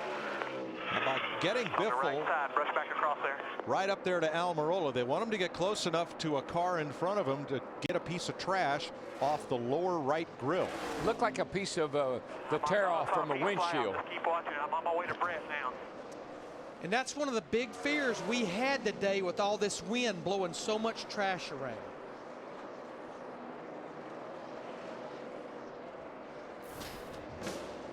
Greg Biffle nearly 3 seconds up on Matt Kenseth, with Jeff Gordon another 1.5 seconds back in 3rd.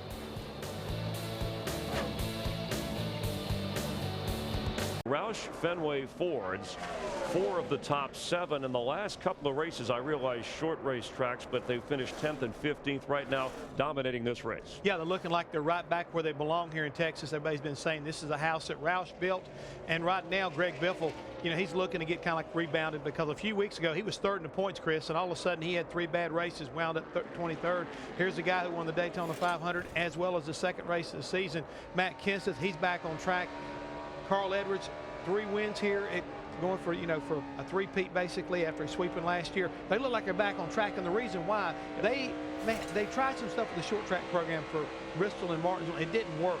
But here, when they came in talking to David Reagan as well as Greg Biffle, they've got a mixture of what was old from last year with some of the new technology, and they've kind of like married it up. And right now, it is really paying some dividends. All right, Clint Boyer, who came in 2nd in points, he's in position for the lucky dog to get back on the lead lap here, but struggling on this new team with Richard Childress Racing for it now. He's done well up until this point. Oh yeah, he's been really good all year long. He may have started, and currently as far as the points position, he was 2nd coming in here. He's wound up 3rd now, but he is, like I say, 19. This race, and I think Darrell Walker pointed it out, it's a long ways from being over, so you got to battle all the way to the end. The conditions today are not favorable, but I think Shane Wilson along with Clint Boyer, I think they can make the right kind of adjustment. You see that car bobble right there coming up off the corner. So they're still fighting a handling issue, but they still got a long ways to go. We still got over 134 laps to go. Stewart Haas Racing, Tony doing his part, but Ryan Newman, who finished, as we look at the battle for 2nd place. No battle to it. And basically, he just went, he said, adios, amigo. I'm going up to the front here. Tony Stewart went right by Matt Kenseth. Tony Stewart led 12 laps earlier in the race, comes in on a roll. Now, Ryan Newman finished in the top 10 in the last 2 races this season, but a little bit off in this race today. Finished 4th last year in the same event at Texas. Well, I think we're looking at these guys trying to get on track. It was good to see that they were able to get their short track program going. I know that Tony Gibson, the crew chief on there, they've done a lot of testing on those types of racetracks. There's not many places you can go and test, you know, 1.5 mile racetracks anymore because of the restrictions that NASCAR's put on everybody. So I look for this team to maybe continue to struggle places like this until they get a few more races under their belt and see if they can come up with the right combination for Ryan. From your AT&T phone, you can text the car number for the pit crew that you think will be the fastest and most valuable in the race at 2258. The AT&T Fastest Pit Crew of the Year award delivered by AT&T, the nation's fastest 3G network. Thanks, Chris. You saw Reed Sorensen go to the garage area with fuel pressure problems. Jamie McMurray repairing the transmission in the garage, and Marcus Ambrose sounded like he was down to 7 cylinders. He initially reported throttle linkage problem. They now believe it is the carburetor, and they may have to take him to the garage to change it. He's going to try to hang on, though, I think, because right now he's the first car 1 lap down. Clint Boyer, that Chris was talking about, is actually a little ways behind this 47 car. What they're hoping for so diligently and desperately is they need a caution. Then they could do this repair work under caution, but it looks like it's getting slower and slower. Well, just remember at Bristol, he was down a little bit of a cylinder, 1 or 2 maybe, and he still finished the top 10. So he can kind of hang in here for a little while and see what happens. Now, Martin Truex Jr. in the 1 car, he hit the pit road, but I think this is starting that cycle of green flag stops again. Martin Truex Jr., the 1, they've always been one of the first cars to come to pit road, as well as we know Matt Kenseth in the 17, they too have been. Only 2 cautions so far today, the fewest ever at this track, 5 last fall. 9 of the 16 races here have seen less than 10 caution flags. And here comes Matt Kenseth for his stop. Matt. And Mike, this team trying to get back on track like their first 2 races of the year. Kenseth said, the only thing I really need is to turn a little better in the center of the corner. And if you can fix my loose on entry, we'll be pretty stout. Going to work on the left side. Solid stop so far by the 17 guys. Lugs are on, and he is away. Now, this is still a 2-stop race. I say that with a little bit of hesitation because, as you talked about at the top of the show, Carl Edwards did run about 65 laps to win this race in November, but this set of green flag stops coming roughly with about 125 to 128 laps to go. So far, no other takers in the pit lane. As we cross through 206 laps, 128 to go. Actually, Edwards ran 69 laps on 1 tank of fuel.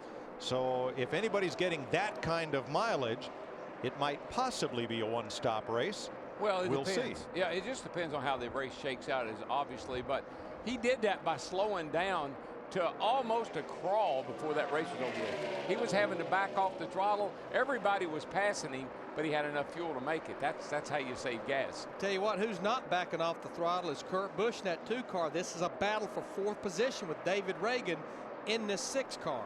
That 2 just keeps on nipping away. It's got that look too. It's got that high line like he had at Atlanta.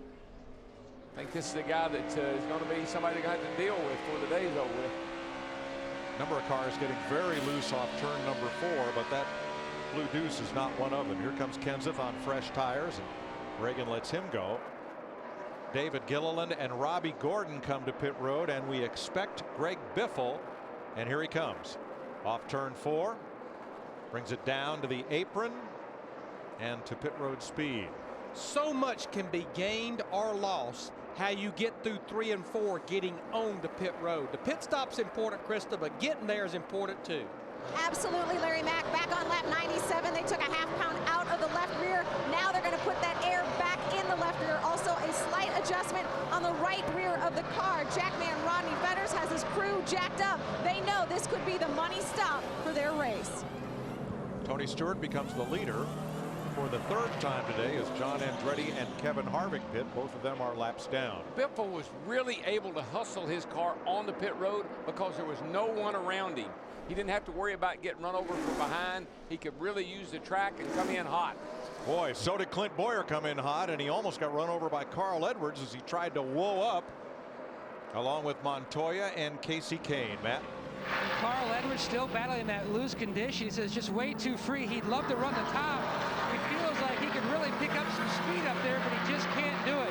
Chassis adjustment, air pressure adjustment for the 99 of Edwards. A little bit of time lost on that left front. You can see the lugs have fallen off, putting them on by hand. A lot of time lost here on pit road for Edwards. Stremme is in along with Hamlin and Montoya. Here comes Elliott Sadler. The 99 car seems to have an extraordinary amount of trouble in the pits. Every week they seem to have a bad pit stop. Now Jeff Burton is in among the top 10 cars, and here comes Dale Earnhardt Jr. along with Casey Mears, Ryan Newman, and Brian Vickers. Dick? Now, Junior said this time the car has been really tight, and I've been listening to him all day, Mike, and there are just times when the car is loose, times when the car is tight, and they just can't seem to get it exactly where they want, just right in the middle. The crew has done a good job on pit road, though. The 44 is stalled out in the middle of pit lane. And here's Steve with Tony Stewart's stop. Tony Stewart settles it nicely, Mike. Good clean shot in. They're going to make a track bar adjustment. Tony's saying forward bite still good. They're going to try and fix that loose condition. Jeff Gordon in. Coming down the pit lane. They have the 44 out of the way now. Krista? Yeah, they were worried about that 44 car. Jeff Gordon's car much better now than it was to start the race. The only problem he has right now, it will not roll through the middle of the turn. They're making a track bar adjustment to help that. Dick. Kurt Busch in on pit road. A lot of conversation between driver and crew chief about what to do to adjust this car. Darrell talked about trying to keep up with the racetrack. That's what they're working on. As the racetrack has had rubber buildup, Kurt Busch's car has not been as good as it was earlier in the event. Thanks, Dick. Now, the problem on A.J. Allmendinger's car happened after he had made his pit stop. The car exited the pits and then stopped running. They're trying to push start it now. But just remember, his teammate Reed Sorensen in the 43's in the garage area right now with fuel pressure problems. I almost wonder, are they encountering the same thing? I don't think so, because it's all running out the tailpipe right now. So I think they got plenty of fuel pressure. It's in the pipes. That's right. Looks Regan like Smith it's has a battery, stopped. maybe. They have to push start Marcus Ambrose, and here comes Mark Martin, who is the race leader. Coming in. Come on down here. With Kyle Busch behind him. So that cycles through all of the pit stops. Jimmy Johnson, the 48 now, he has inherited the lead. He's actually, I think, may be the only car that has not stopped yet. Along with Paul Menard. Steve? And Mike, Mark Martin comes to a stop. His car has been pretty tight all day. They're going to take a ½ pound of air out of the right rear tire and a ½ round in the right rear jack. So trying to fix that tight condition, 4 tires for Mark Martin, Matt. And the 48 of Jimmy Johnson on his way to his pit stall. 1 box away, Mike Lingerfeld goes to work on that right front. Chassis adjustment also going in the back window. Jimmy said the car, middle of the way to near the end of that run, had gone back to the tight side. The same issue he was battling earlier, and he's away. Now, I like what Paul Menard's team has done. They made an adjustment, took a lot of time on the last stop. They got him behind. They left him out, let him run long enough to lead a lap, get some 5 bonus points, and now he'll make his stop and cycle back through. Now, one reason the 48 car went that far is, remember, they were one of the few cars that pitted under the last caution, because that caution came right after green flag pit stops. And you're pretty sure that we're going to have to stop again. Going to have to stop at least one more time. A bunch of them will have to stop twice. Matt? Menard slightly locked up the front brakes on his way into his pit box. An open stall, an opening right in front of his box. Wedge and track bar adjustment for Menard. Waiting for the 13 to go by. He was way too free, especially on entry.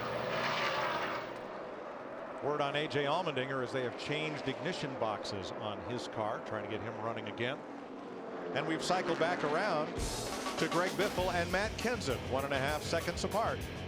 Back out in front here in Texas.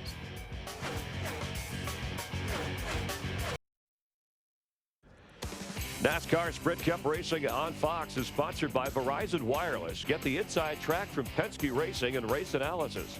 Plus highlights and high-speed action all on VCast from Verizon Wireless, America's largest, most reliable wireless network. It's been quite a day for Dale Earnhardt Jr. He had to come in and serve that, not a penalty, but had to come in and have a missing lug nut put on. But as he came down pit road, most of the pits were full of cars a lap or more down. Now there is the signboard waving. He's got the lug nut. But Junior doesn't see the signboard and drives right on by his pit, which is right dead on the start-finish line. So he had to come back again. They put the lug nut on, and then he just came back again. Couldn't see a damn thing right there. Just came back again to top off the tank. Well, he and Denny Hamlin both, because that was with 110 laps to go. That makes 2 runs of 55 laps apiece, which is very doable. Jeff Gordon did not pit. He is our leader. Neither did Mark Martin, who is the second place car. Everyone else except Paul Menard, who is 1 lap down trying to get one back, did pit. Now, if I had a car that was marginal, maybe I'll think, you know, I'll stay out, lead a lap or 2 here and see how things are going to go. That car has been good all day long. I would have done what everybody else did if it had been me. Stay on equal terms with everybody, not take a chance here like that. You know, the only thing, Darrell, Jeff Gordon and Mark Martin both were one of the last cars to pit under green. They pitted at lap 213 and 214, so they had about 5 or 6 laps on their tires. Let's get some more on the curious case of Dale Earnhardt Jr. Here's Dick. And curious, in fact, it is. Just a few moments ago, Earnhardt keyed his radio and asked the crew, did they shorten that pole? Now, that's the pole that holds the signboard that Junior's supposed to be able to see in order to be able to spot his pit. All I know is a common denominator of having problems on pit road is Dale Earnhardt Jr. and the 88 team all year long. And the signboard. Yes. Yeah. Dick, in his defense, taking a look at that signboard that sticks out with the 88 on it, it doesn't protrude very far out onto pit road, which at the time was full of cars 1 lap down. Well, and if you look at his crew, they were setting on the wall. They were only going to put that lug nut back on, and the signboard's actually laying on the ground. Jeff Gordon's tires, the right sides at least, have 6 more laps on them than everybody else, but he doesn't seem to mind. He's running away from the field. Now, this was a lap or 2 ago. Hang on to her, Carl. It's hitting Eldora, buddy. But that's off turn 4. We've seen so many cars get tail happy off turn 4. The racetrack just falls out. There's Tony Stewart in the 14 car. You know what? You're talking about only 6 or 7 or whatever more laps Jeff Gordon has on his tires. It's not that laps that hurts them. It's the heat cycle. It's getting them hot, cooling them off. That takes a lot of grip away from a tire sometimes. Kind of like a driver's temper. You get it hot, you cool it off. You try get it hot, it. You definitely you try it. I'm going to tell you, a guy that's probably bending the floorboard and bending the steering wheel right now is that 18 car right behind him. He has to get one of his laps back the natural way, which would be to drive by that leader, and he's reeling Jeff Gordon in. That would put him only one lap down. And he's plenty fast, Larry. I mean, if he could get back, I think he's got a good car, and he's fast enough. But like Jeff Gordon, to get that track position, he also did not stop under that lapse caution flag. Well, and Darrell has pointed it out so many times talking about the 24 car. Old car, new car, their car always runs better, a lot better when it's out front in clean air, maybe more than anybody else's car. That certainly probably was a consideration as far as staying out.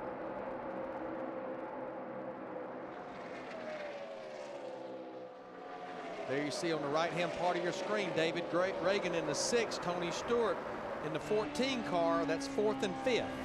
What a great run for David Reagan today, though. Reagan, they got Reagan's and Biffle and Kenseth all right there. Turn 2. Oh, somebody goes sideways, around. Sam Hornish. We'll bring out the caution. I don't think he's hit anything yet, has he? Don't think so. You're fired up.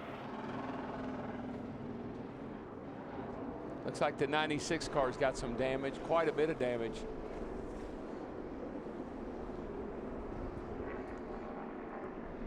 Now, Hornish had been battling with Clint Boyer in the 33. Just got down there. When you get a car on the outside of you, man, it just is hard to hang on to them sometime. If you're a little loose, that car on the outside is just like a vacuum cleaner. It just sucked the 77 Sucks you car right around. And Hornish was the 12th place car. He was having a good run.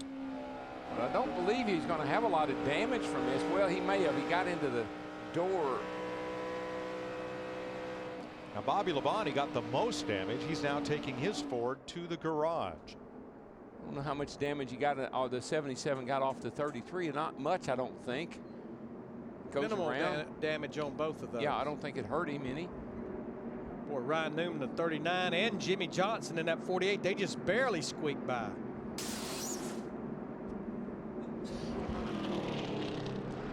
Now, there was a lot of smoke back there, and there's any number of ways Bobby Labonte could have gotten caught up. Let's have a look for that white number 96. There's Hornish. Oh, ooh. Wow. Man, Bobby, I think Bobby must have run up on that accident and didn't see it happening. And when he did, he had to void the car in front of him and veered into the wall. Wow. Matt? Work in progress continues on the 48, Mike, of Jimmy Johnson. Chassis adjustment already completed. Still not getting that feel that he's looking for. 4 tires again this time. He took 4 on the previous stop. Dick? Well, Junior's back in the pits. This time they're going to try to make a spring rubber change on that car. His principal complaint is that he simply cannot run the bottom of the racetrack as well as other people. He told his crew that he sees people go into the corner just incredibly hard, and their cars stick. His won't.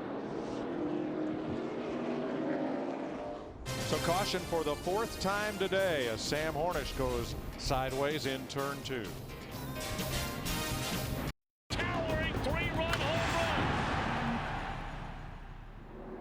Just 6 days to the return of Fox Saturday Baseball. Can't wait. Getting ready for the restart. 236 laps completed this time around. Sam Hornish stays on the lead lap. Paul Menard gets the free pass. It was Brian Vickers on the prior caution. So we will have 17 lead lap cars. Kyle Busch on the inside, still trying to get one of his 2 laps back. And David Rudiman, the first car 1 lap down as we go back to green. Jeff Gordon, what a great restart in that 24 car. He'll clear everybody going through 1 and 2. But look at Kenseth in that 17 car getting a great run on the high side. That's your 2nd place car. But you know what? You can't help but kind of pull for Jeff Gordon. A track that we've been coming to now. This is our 17th race here. Track that he hadn't won at. Hadn't won a race in over a year. Kind of like, feel like it's a feel-good story if Jeff could pull off a win today.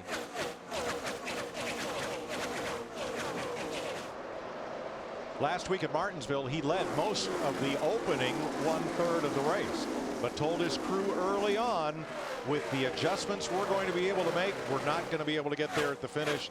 And he was prophetic. He was right. He was not in a position to win. as the race wound down. Today, different story.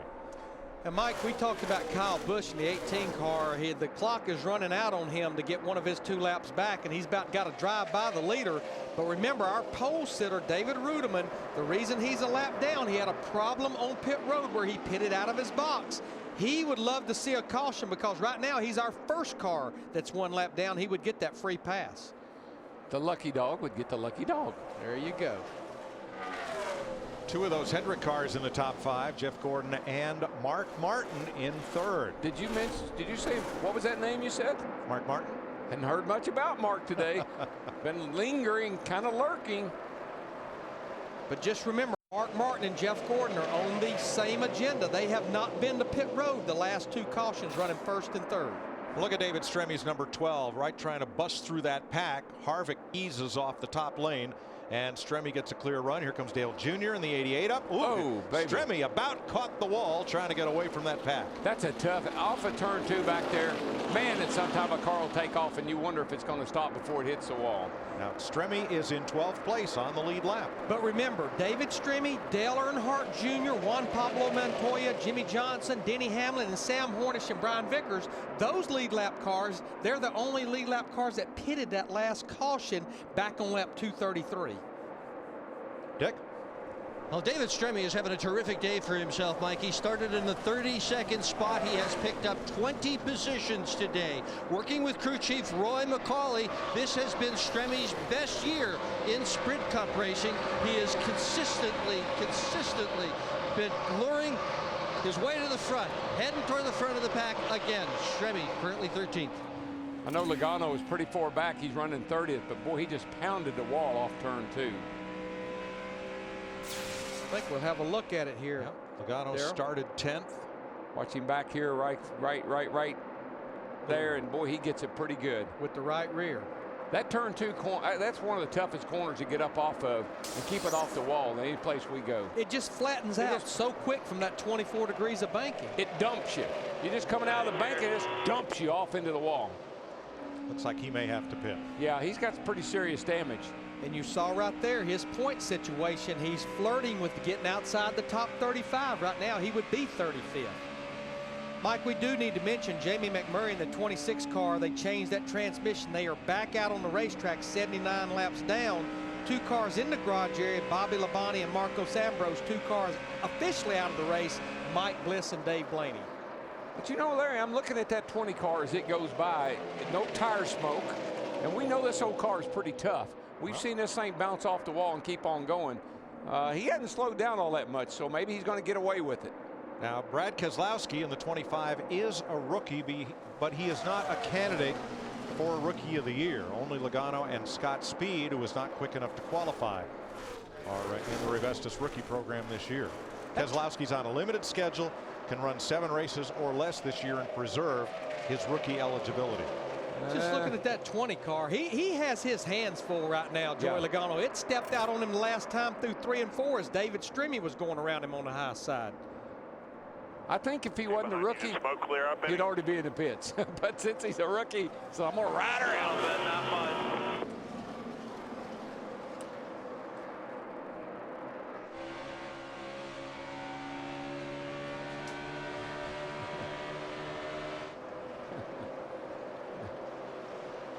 Kurt Busch, David Reagan. Boy, have they been in close contact the whole race long. It is a battle for the 7th position. Reagan gets the run off the high side down the back straightaway. Kind of right where Reagan's been running, right along there, and you know, 4th to 7th, 6th, right in there. The 2 car is kind of stalled out right where he is. Biffle making his way back to the front, goes by Tony Stewart. That takes the 4th position away as we now have 88 laps to go. I think the big thing that we need to set up is I think we have cars out there that may be on an agenda where they only have to make 1 more pit stop. We have some cars we know that will have to make 2. Well, the 2 fastest cars on the racetrack are the 24 and the 17. They're running pretty comparable lap times. Behind them, Martin, Biffle, Stewart, they're about a 10th to a 10th and a half off of these front 2 cars. Well, playing the numbers, Larry, if you're Jeff Gordon, you and his team, Steve Letarte, you've got to think there's going to be 1 more caution because they need 2 more stops. Yes, they do.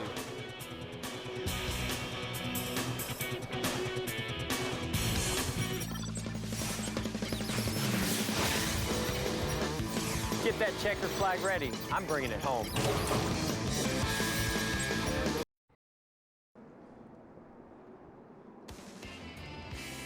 Caution is out for the 5th time today. Robbie Gordon's engine went up in smoke as he came off turn 4 and down the front straightaway, much like Marcus Ambrose earlier. So that will set up pit stops. And here come the lead lap cars. David Runeman will be the free pass. Here's Matt. As they hit pit road, Edwards says his car's better. Johnson says his car's easier to drive. Matt Kenseth, who pulls into his box, slides to a stop, going for 4 tires. Basically, he says his car is too free at the beginning of the run. He can't arc it into the corner like he needs to. It does tighten up, but he loses too much time. There's a problem on the right side of the 17. The officials are telling him there's still a lug loose, putting the lug back on, losing a lot of time for Kenseth, Krista. A wedge adjustment for Greg Biffle. Jeff Gordon, they were playing fuel mileage. They thought that could make it on 1. They had to come in. Their last pit was 213, an air pressure adjustment, Steve. No changes for Mark Martin. His service is complete. Same for Tony Stewart. Stewart, they made a track bar adjustment. They went down on the track bar. He said, I need to get a better takeoff.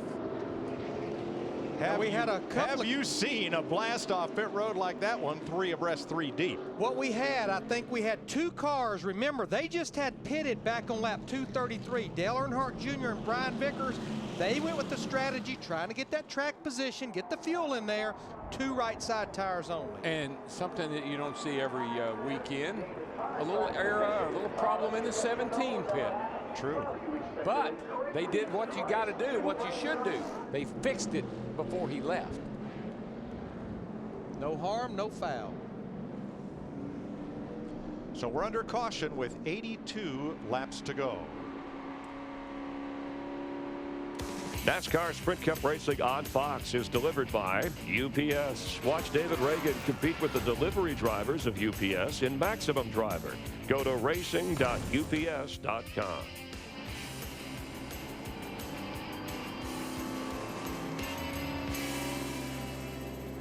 So the cars 1 or more laps down will pit this time by. And now, Larry, we should have a 1 pit stop race for everybody. No question. We got 81 laps to go. We should have to make our next stop, should we stay green, right around between lap 300 and 305. That'll get you to the end. So everybody's kind of even. Just we do want to stress that Dale Earnhardt Jr., Brian Vickers running 1st and 3rd right now seem to be 2 of the lead lap cars that elected to change right sides only. But don't you think maybe they watched their teammate, Dale Jr. did, the 24 car, stayed out on 6-lap tires and was able to pull away. And again, I think it's that clean air being out front that seems to really be a big benefit. Hadn't been that long ago that Brian Vickers, the 83 car, was the recipient of the free pass. Now, no NASCAR on Fox next week. Brian is one of the folks going to join us down at Barrett-Jackson in West Palm Beach. Live coverage on Speed of that great collector car auction. All sold at no reserve. We're going to have some fun down there. And you talked about baseball on Fox next Saturday. Yeah. The following Saturday, just nestle in, watch the baseball game, grab a hot dog, grab a Coke, sit right back down to pre-race, and the race from Phoenix will be on. I like going to Phoenix. It's one of my favorite tracks. Good race, a little Saturday night showdown. Our first Saturday night race. That's right.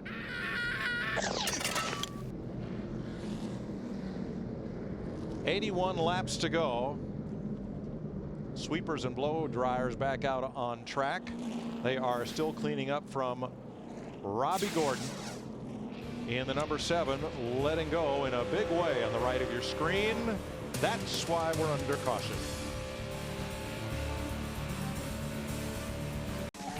NASCAR Sprint Cup Racing on Fox is sponsored by AT&T. Your world delivered. By McDonald's. By John Deere. Deere season is going on now. Visit your John Deere dealer today. And by Cheez-It, the big cheese. And time for our Cheez-It Bite of the Race.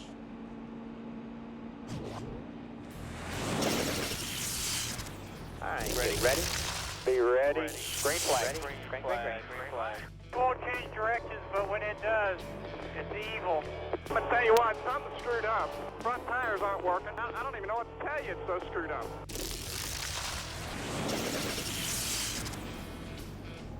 And that was our Cheez-It Bite of the race. Dale Earnhardt Jr. leading Jeff Gordon under caution here. 78 laps to go. A quick recap in case you tuned in a little bit late. Matt Kenseth taking the lead early as the pole sitter David Rudiman, and Kenseth leading a total of 55 laps. Rudiman, who had gone down a lap, just got back on the lead lap. Here, Kyle Busch, who had won 2 of the last 4 races coming in. Getting into it with John Andretti, ends up in the pits. Later, a pit penalty cost him. Elliott Sadler, former Texas winner, getting loose. This is under green flag pit stops affecting the flow of the race. And Dale Earnhardt Jr. coming in for a lug nut, missing the cue, said he couldn't see much and missing the pits. But he's hung in there most of the day, and now Dale Earnhardt Jr. has worked his way back to the top. Greg Biffle so far has led the most laps. 23 lead changes, the most this season. Yeah, it's really wild how this race has kind of played out. You got Dale Earnhardt Jr. leading. Jeff Gordon started up on the front row. What's amazing right now, some of these guys are kind of rolling the dice here late in the race, like Jr. and Brian Vickers. And you got a guy like Carl Edwards, who's 4th, who's won the last 2, won both races last year. But a lot of guys, you got Jimmy Johnson about 10th. He's right in the middle. Everybody's going to be charging right here at the end. Along with David Rudiman, you talked about, he's starting back about 18th, but our pole sitter's still in this race. And Jeff Gordon, 47 races. Last time he's won, came in as the points leader. And Hammond's picks for the AT&T fastest pit crew, the 17 crew, the 14, and Jeff Gordon. Don't forget to vote for the AT&T fastest and most valuable pit crew of the year from your AT&T phone. Text the pit crew's car number to 2258 to vote. I know somebody's going to say, why the 17? They've been solid all day. I know they made a mistake, but I look for these guys to rebound. A rare miscue there. Let's rejoin Darrell, Larry, and Mike. I'll be real interested to see how this turns out. You don't often see Tony Eury Jr. gamble and send Dale Jr. out with just 2 tires. And here he is. He's a lot like his dad, meaning Dale Earnhardt Jr.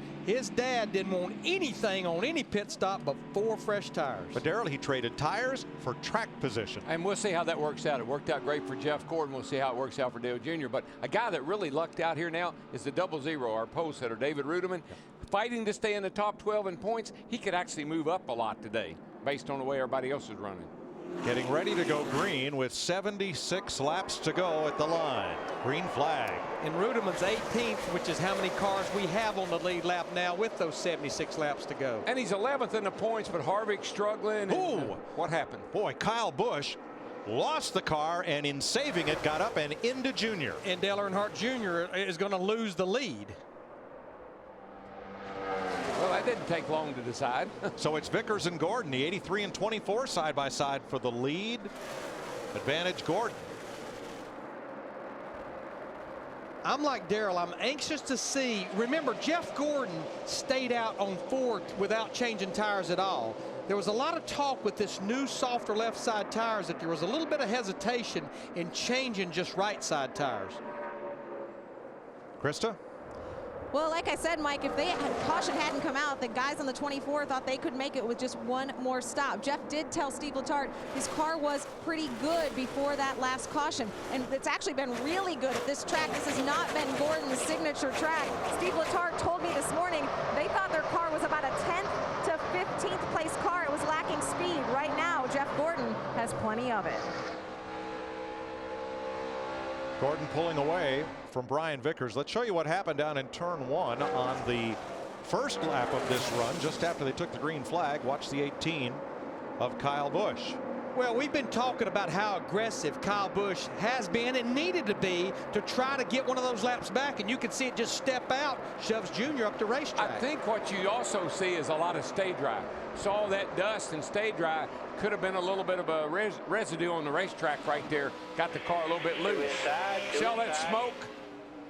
2 inside, stay high there. That's the 18 for you. 2 inside, keep digging. 2 inside, 2 inside. 2 inside, 1 in. Now, Earnhardt Jr. has settled in back in the 7th position, but what that was a great opportunity for Kyle Busch in the 18 to get up there to 1 lap down, as well as Ryan Newman in that Army number 39 car. He's now on the tail end of the lead lap. Those guys, they want to see a caution so bad because that's your leader, Jeff Gordon, in that 24. Darrell, I know how much you like the number 17. You won the Daytona 500 in car 17 on February 17th in your 17th try. Jeff Gordon has had a hard time getting the win finally at a couple of tracks. at Phoenix. We watched the battle for second. Carl Edwards around the outside of Brian Vickers for second. Jeff Gordon finally won at Phoenix in his 17th try. Guess how many races he's had at Texas? 17. 17 today. Trying for his first win here. Yeah, just on overdrive. You saw Carl Edwards just take that second position away from Brian Vickers. That moves the 99 up into second behind Jeff Gordon. Well, I got a pretty good feeling about the 24 car because he is certainly, early on he had a little problem. They got that thing fixed, and he's been the car to beat pretty much the whole race. But I got another guy that's kind of creeping in the picture back there. Don't overlook that 99 car who has a pretty good handle on this joint. You can go to ask.com and ask virtually anything, like what 4 foods is Texas famous for? While you're there, enter the NASCAR Challenge at ask.com, official search engine of NASCAR. Now Jeff Gordon just got by Ryan Newman. That puts Newman back a lap down. But boy, have we got a battle right here between Tony Stewart in the 14, Vickers in the 83, Reagan in the 6, and Mark Martin in the 5. That's a battle for third. It just looks like that 2 right side tires only is not working out that good, at least for the 83 of Brian Vickers.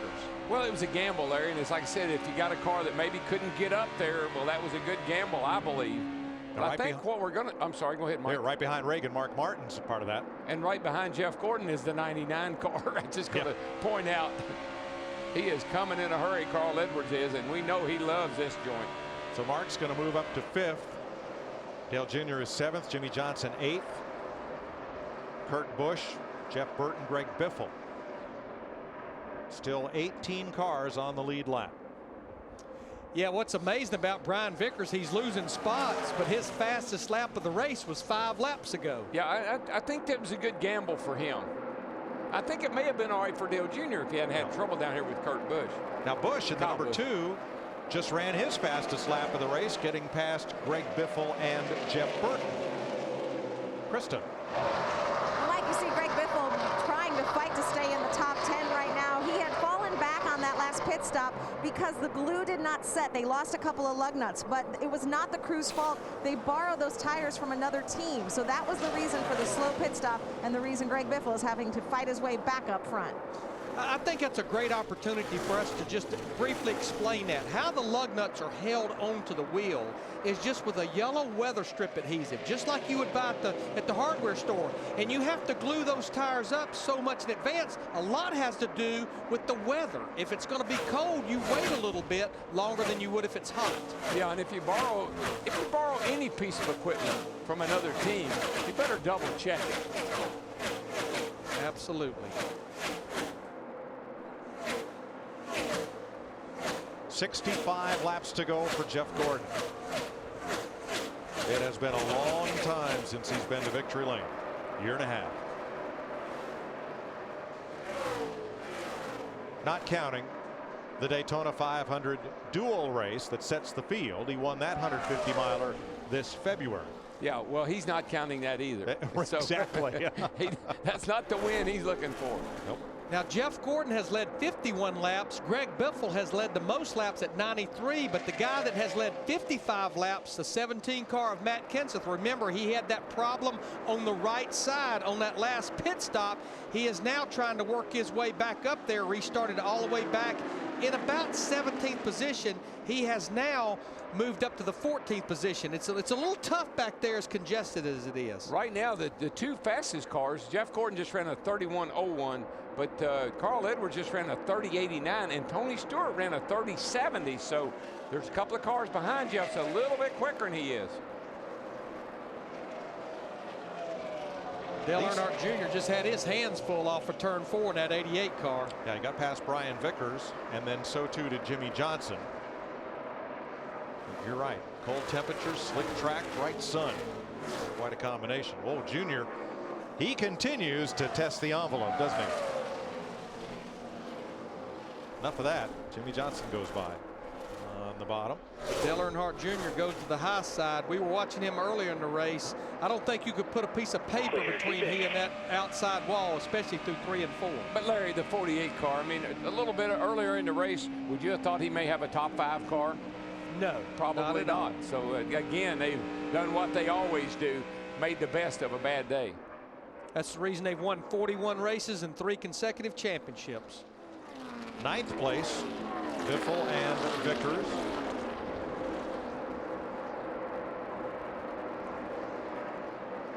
And Jimmy Johnson completes the pass. His teammate Dale Jr. says not so fast. Well, Junior ran all, he had the high line, gets a lot of momentum down the straightaway, but Jimmy's taking the short way around the corner.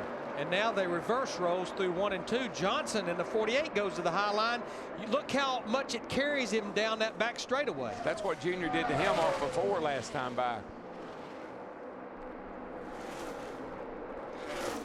Yeah, Junior's car, the 88's fast through the middle of the corner. Just depends on who gets the good run off the corner. 6th place race. It's entertaining to watch, but they're not really gaining any time on their teammate and race leader, Jeff Gordon. Now here comes David Stremme up for 11th in the number 12. Stremme's been solid all day long, been hanging around the top 10. Had a great run. Both or two of actually all of Roger Penske's 3 cars are on the lead lap, with Hornish in 16th.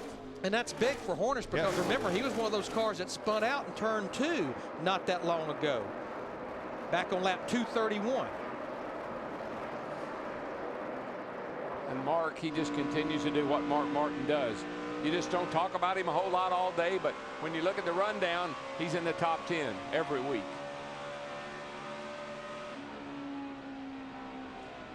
You know, without engine trouble, tire trouble, Mark Martin could easily be leading the points. Absolutely. He's run great. He's qualified well and he's run great. He just had some bad luck. Had the engine failures at Auto Club Speedway in California and Las Vegas, and had the tire issue at Atlanta, and it was just barely inside the top 35 after race number 4.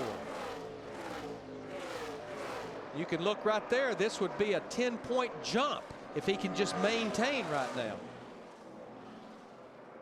And when you've had 3 bad races and that's where you are in the points, that tells you you're running pretty good when you don't have trouble. In fact, both of those cars battling, Mark Martin and David Reagan, both stand to jump 10 positions in the points today. And just remember, it doesn't matter how far behind the leader of the points that you are. All that matters at the end of 26 races that you're in the top 12.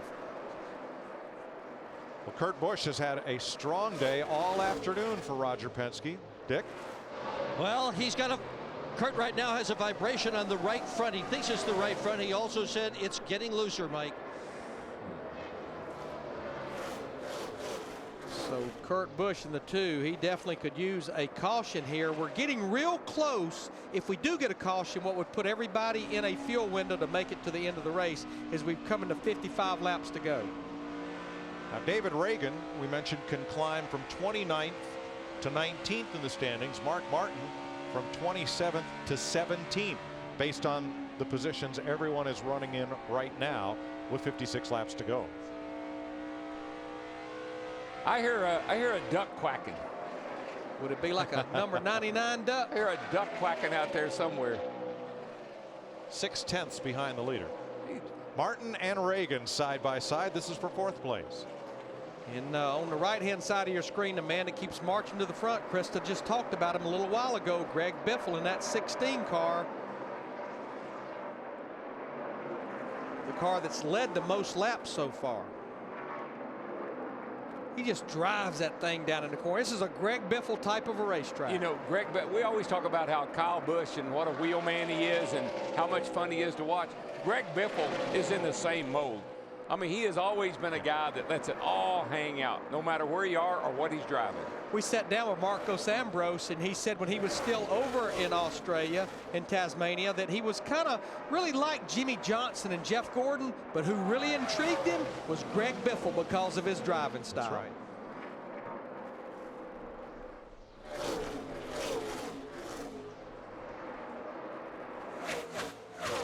That time by, the first 3 cars ran the same speed. 31.52, all 3 of them. And the 3 drivers who were quicker than them were Mark Martin, Jimmy Johnson, and Dale Jr. There you see the top 3 cars right there. Jeff Gordon, Carl Edwards, Tony Stewart, not gaining or losing to each other. Looks like to me the 99 gains a little on the 24 right through the center of the corner. Steve, how about a 3rd place car, Tony Stewart? I tell you what, Mike, he said, hey, that track bar adjustment we made, that was good. The car is the best it's been all day. And that's music to a crew's ear. We're coming down to the end of the race, and they got the car the best it's been all day long. And there's Darian Grubb doing a great job. I'm proud of him. I'm gonna buy that boy lunch.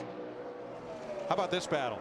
David Stremme has caught Matt Kenseth and passes him. But look at the right side of Stremme's car. He's kind of used up. Oh, yeah. These COTs, they love that. 12th place right there for car 12. You can see David Stremme is about 10 seconds behind leader Jeff Gordon right now. We will have one more pit stop regardless, under caution or under green. You know, these cars, this COT car reminds me of cars back in the day. I mean, they know, these drivers know they can lay them in the fence and it won't hurt them. So what do? They lay them in the fence. They lay them in the fence. You know, Darrell, I'm seeing the tale of two tapes of those two cars that elected to go with two right side tires. Dale Earnhardt Jr. has kind of settled in that 88 car back in the 7th position, about 6 seconds behind leader Jeff Gordon. But on the other flip side, Brian Vickers in the 83 car, he's almost a half a lap down now to Jeff Gordon, all the way back in the 17th position. Worked out pretty good for one car, not for the other. Yeah. 49 laps and one pit stop to go as Jeff Gordon leads the Samsung 500 in Texas. Jeff Gordon trying to get his first Sprint Cup win in over a year. He's not won a race since October of 2007. Oh, he's got a run. Here he comes. It's too little too late. Now we'll leave the short tracks and go to Texas. Jeff Gordon leads by half a second over Carl Edwards, who has won the last 2 Sprint Cup races here. But David Reagan fell from 4th to 5th to 6th and is now on pit road with problems. He's running hot. It looks like maybe he got that valence opening clogged up and it's overheated the engine. Oh, reliable. It's not going to be so reliable now. Yeah, the grill was covered with trash. He's not the only top 10 car to have problems. Dale Earnhardt Jr. scooted up the track down in turn number 2. You'll see the result here as he was battling Greg Biffle. Gets into the wall, can't get off the wall, and had to come and make a green flag pit stop. And he was running in the 7th position. So with making that green flag stop, he is now 1 lap down back in the 22nd position. Should be able to go to the end, though, without stopping again. But I'm going to tell you what. Here comes the 99. Here he comes at 99 of Carl Edwards. Look at him go through the middle of the corner. Something happened to Jeff Gordon over there off of 2. Had to really get up out of the throttle, and Carl got an incredible run down the back. I don't know if he's going to be able to make the pass yet or not, but he is there. He will through 1 and 2, though. He'll take that thing to the bottom. Gordon's going to get it running on the high side, but look at Stewart in the 14 car. He wants some of this action. You know, I think something happened to Jeff Gordon's car right there the last time by. Looked good that time off turn 2. What happened to the 24, Krista? Well, he didn't say a word on that lap, but for about the last 20 laps, he said that his car has continually gotten looser. But on that lap, he did not say a word. Well, I'm going to tell you what happened right there. Block. Carl Edwards got Jeff Gordon blocked behind the 20 car of Joey Logano. He could have made the pass, Larry, but he was pinned down on the bottom. Carl was. There he goes. Carl was pinned on the bottom off 4, and the car got sideways with him. Cost him some Going to try to come back outside. 24 is outside. I tell you what, that 24 car, no matter what, gets a run off that corner. Well, he's got that high. When you run that high line, you're going to have some straightaway speed. What Carl wants to do is try to clear him and slide up in front of him. Slide up in front of him now. Line, clear the 24. You're all clear. And that time, he got him pinned behind Max Pappas in the 13 car. I think Carl will be able to pull away now because he just needed clear track, clean track to get going. But Mike, we're about 8 to 12 laps from what will be green flag pit stops. Think about all the mistakes we've had on pit road, the speeding penalties, David Rudiman pitting out of the box, the lug nut issue on the 17. Carl had a problem on one of his pit stops.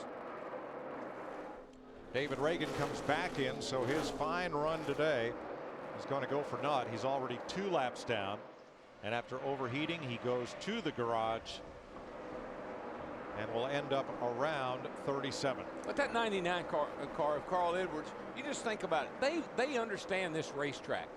They've got something figured out. He hasn't been all that great all day. He's been mediocre. But when it gets down near the end like this, they've got the right setup at the right time. The only thing that has tripped up Carl Edwards all day was during the pre-race interview, and he lost his train of thought due to Jeff Hammond's wardrobe. That's right. Wardrobe malfunction in the Hollywood Hotel. But Darrell's right. He's just been solid. This is the first time he has really flexed his muscles on this 99 car. Jeff Gordon's going to lose second place to Tony Stewart. And I tell you, behind this battle right here, that 5 car, Mark Martin, is not that far behind. I wouldn't count little man out just yet. Mark Martin closing in. Steve? Mike, Mark Martin just said his car is neutral, just a little bit on the free side. He likes it. You know what? I love Mark Martin. I've known him for 100 years. He reminds me of Popeye. He got those big old guns on those arms, you know. He's going to pop a can of spinach here in a minute and look out. He's going for it. You can see he's only about 2.5 seconds behind leader Carl Edwards. Jimmy Johnson has now cracked the top 5. So we've got Hendrick cars running 3rd, 4th, and 5th.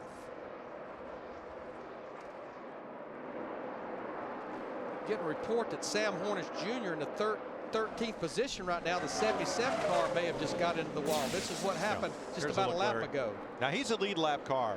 And Hornish, despite one spin, and that, that was pretty hard. Hard on that right front when it climbed up on the wall like that. Because that wasn't the safer barrier. That was the concrete wall. But Sam's done a good job today. He is in 13th, and give a call also to the car behind him, Paul Menard, who qualified 5th and has also stayed on the lead lap all day. Menard in 14th position. So we're down to 16 cars on the lead lap, 33 laps to go, and we should see green flag stops coming up in the next 5 to 6 to 7 laps. And I got it, with all the green flag racing we've done today, and as fast as you run here and as hard as you work, boy, now is when conditioning really is important. Well, I think that's one of the reasons you see Carl Edwards at the end of a tough, hard grind like this, all of a sudden steps up. He's still got plenty of energy left, and he's up on the wheel. I think it's why you see Mark Martin really strong at the end of races. Great physical condition. Trouble in turn 2, one car up and into the wall. I believe it was David Stremme. It'll be hard to tell because the right side of his car was all skinned up anyway. Yeah, he's slowing down, getting into turn 3. He's going to be coming up pit road. And he spins. And that brings the caution out. Caution will be out. David Stremme was running in the 10th position. And the 18 car gets one of his 2 laps back. And Stremme held on to it. He was going to pit, but now he stays on track so he doesn't lose a lap as the pace car catches everybody up under caution. Tough break for Stremme because that's another car having a real good day on the lead lap. Just got up into the fence one too many times. Well, this is good news for Kyle Busch, too, because he's fast. He stayed out in front of the leaders there, got 1 lap back. We can see Stremme here trying to hang on to that thing, but he's got a right rear tire down, apparently. Then she starts to step out on him. She wobbles, she bobbles, she spins. He almost saved it about 4 times. He did. Never did go all the way around. Yeah. But caution is out nonetheless. And he is on the apron. So. Well, what this does, this is where those pit crews for these lead lap cars, they got to put their work clothes on, because we know for the most part with what we've witnessed, everybody's going to change 4 tires. And you know, so it's going to be on the shoulders of these pit crews. You know who's happy right now? That's 17. Yes, he is. Because this is when they make up spots. Redemption as well. That's right. This crew right here has been pretty solid all day long. That 14 Old Spice group of Tony Stewart. Yeah, Tony had to lecture him a little bit there that one stop when he had a problem with the lug nut. Slow down. I'd rather lose a couple of tenths than to lose a couple of spots. Pits were closed, but Stremme had to come in anyway with that flat tire down, so he'll start tail into the longest line. The red light is still up at the entrance of pit road. It has just turned to green, and here they'll come. Matt? And Carl Edwards will lead them down to pit road. Edwards is keeping Bob Osborne abreast of his water temperature. It started to climb a little bit. There is a little bit of debris on the grills. Jimmy Johnson slides to a stop in his box. Jimmy Johnson told Chad Knaus we just need a slight adjustment for the short run. To Kristen. The call at first was for wedge, but Jeff Gordon doubted that call. He said, no, it's going to make me too loose early in the run. So it was track bar instead for Jeff Gordon. Steve. 4 tires with just 1 can of gas. This could be your trophy stop for Tony Stewart. Small air pressure adjustment to help his forward bite. He's away. Jeff Gordon's going to win the race off pit road. Jimmy Johnson also got a good launch from his crew to get out, and they both gained 2 positions. And look at that 16 car, Greg Biffle. He's going to be a player. He gained 2 spots on pit road. Do you see 99's number on there anywhere? I don't. All types of trouble. So we are set for the run to the finish. The Texas Stampede, 28 laps to go.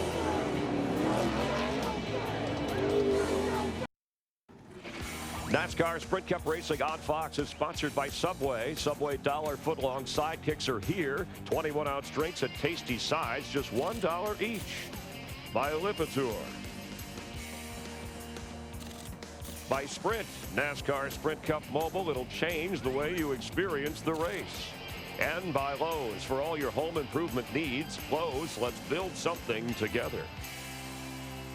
27 laps to go, ready for the restart, and we have just had our NASCAR Sprint Cup Mobile monster moment.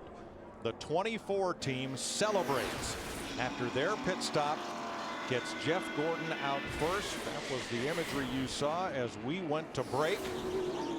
There they are, justifiably proud of getting Jeff Gordon out first. But meanwhile, at the other end of pit road, I like that. here is Carl Edwards' reaction as he comes off the pit road. Front tire changer Corey Quick was slow on the right and left front, and that has mired Edwards in 11th place for this restart. And with 26 laps to go, I just don't think you can get there. I don't either. Not with that 24 up front and 2 guys that are after him right now, the 14 and the 48. They got fast cars too. Carl Edwards trying to three-peat. The man on point, Jeff Gordon, trying to win for the first time in a point race in a year and a half. Boy, Greg Biffle tried it on the high side. That 16 car had to get out of the throttle, and he is bottling them up. They're 4 wide going off into turn 3. Biffle just got that graded push off 2 over there, and he had to get up out of the gas. When he did, backed everybody up. Yeah, right in front of Mark Martin, who was trying to get to the front. Everybody except the leader, that is, and he is long gone.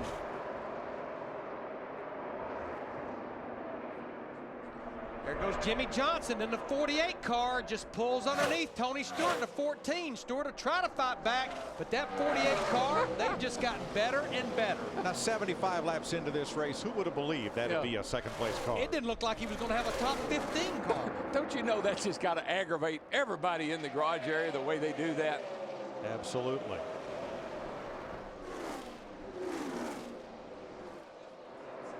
We saw the reaction of the crew after Jeff Gordon's pit stop. Right there, talking about right there, yes. That was Jeff Gordon's reaction. Jeff Gordon knows when he's out front, he is hard to catch. Well, he may be out front, but we got a battle for 4th between teammates of Matt Kenseth, Greg Biffle. Right now, they're bottled up behind Dale Earnhardt Jr. in the 88 car because they know Mark Martin in that 5 is a coming. Clear low, clear low. Dale Jr. a lap down after that green flag stop. Gets up and out of the way and leaves room for Mark Martin to try to close on those 2 Fords. And the 17 bunch did get a little redemption on that pit stop that marred the 17 car. Matt Kenseth back in the field, got him back up here in the top 5. Guys, we're 311 laps into this race. Jeff Gordon and teammate Jimmy Johnson just ran their fastest lap of this race. Well, not only the fastest lap, but Jeff Gordon just put 3 tenths on the field in that 1 lap. And that lap Jeff Gordon ran, that was the fastest lap anybody's run in this race so far. There's Tony Stewart still 3rd. And it's a ways back to the Fords that are chasing him, about 2.5 seconds from Stewart back to Kenseth and Biffle. And Mike, we still have almost 21 laps to go, but if things stay like they are right now, Jimmy Johnson would leave here 2nd in points behind his teammate Jeff Gordon. And we need to add Ryan Newman to the list of lead lap cars. He got the free pass on that caution at lap 305.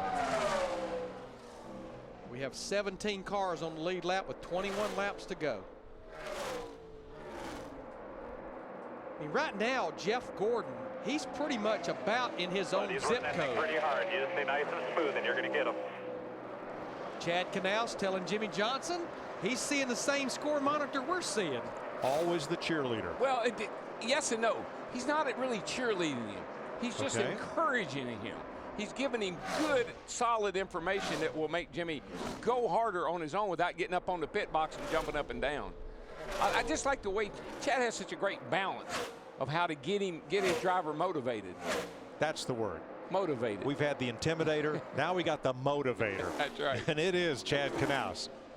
3 straight championships and getting that car into a position to win every week. Well, Chad's sitting down there right now saying, hey, buddy, we fixed you up. Now go do your job. There you are. Well, he's got 19 laps left to get it done. And 1.4 seconds is the difference. Jeff Gordon to Jimmy Johnson.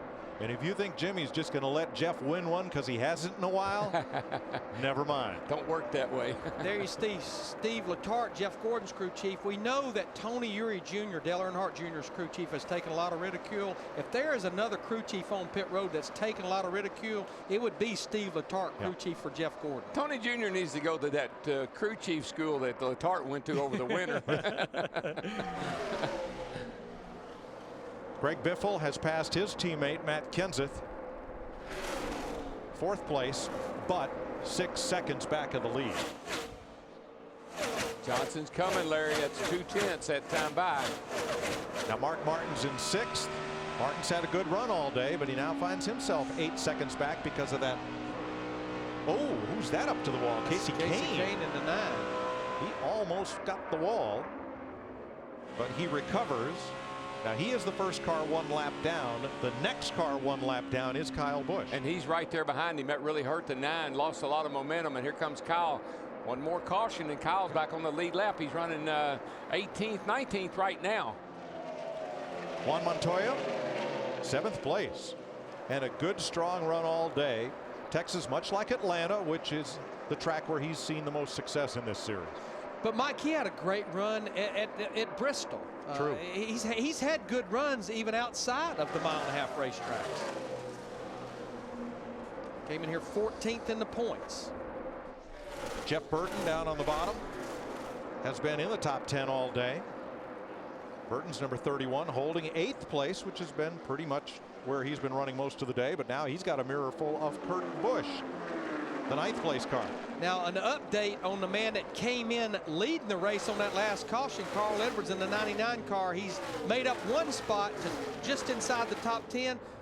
Problem 11.5 seconds behind leader Jeff Gordon with now 15 laps to go. And Larry, I just watched the 48 come off turn 4 that time.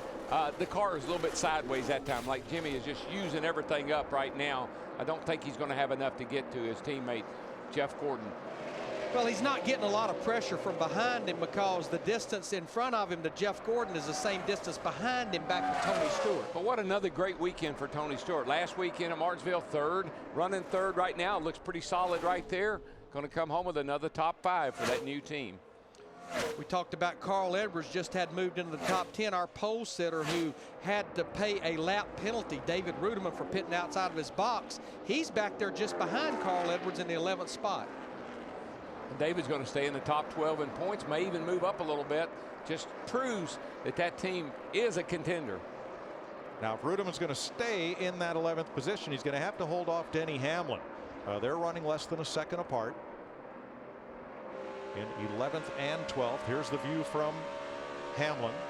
What's amazing is not far behind Ruderman and Hamlin is a guy that brought out the last caution, David Stremme, who's in the 12th car back in 13th. Stayed on the lead lap. Stremme 16 seconds off the lead, and despite all the damage to the right side of that car, still running well. Clint Boyer's a lap down in the 33 in 20th. Of all the children's cars today, though, Jeff Burton's been the really only one that's been solid. He's been in 8th place. I think he's running 8th place all day long. He's been right there from the get-go. The rest of the lead lap cars are Brian Vickers, Paul Menard, and Ryan Newman. Sam Hornish 1 lap down. First car 1 lap down. Jeff Gordon 1.7 seconds ahead of teammate Jimmy Johnson. And they just kind of even out each other. Jeff Gordon may run 1 lap a little quicker than Johnson. Johnson may run the next lap a little quicker than Gordon. And let me correct, Hornish is the last car in the lead lap. Kyle Busch now the first car 1 lap back. Hornish is 17th. Yeah, I think right now Jeff Gordon is sitting there and he's looking in front of him, but he's also just keeping that gap. He's looking in that mirror, keeping that gap between he and Jimmy Johnson pretty much the same, saving just a little bit in case he needs it here for a charge by Jimmy Johnson. 10 laps to go, 9 this time by. Jeff Gordon in his 17th start at Texas, looking for his first win here.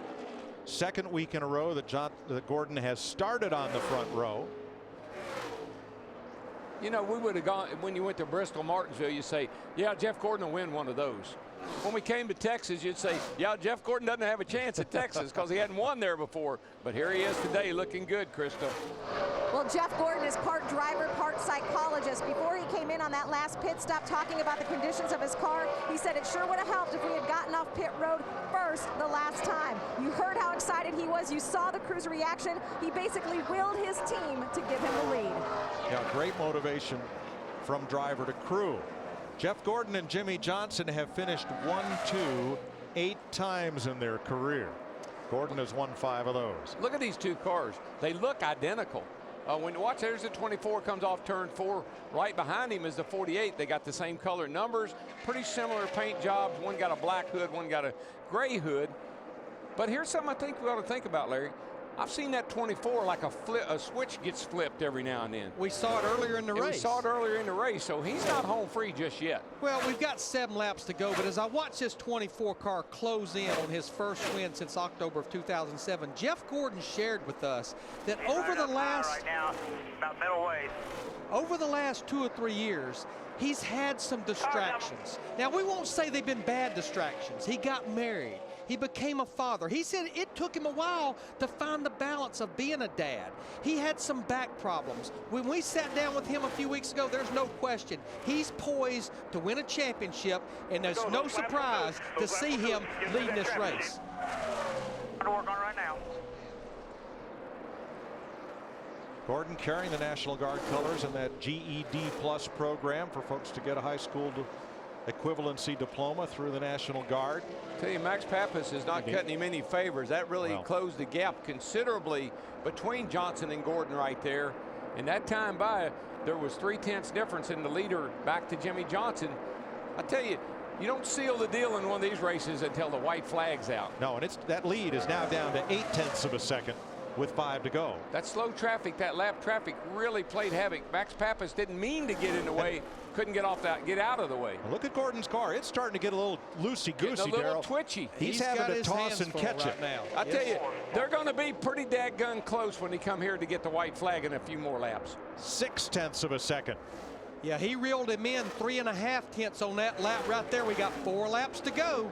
0.5 second. He's going to be there. He has got him in sight.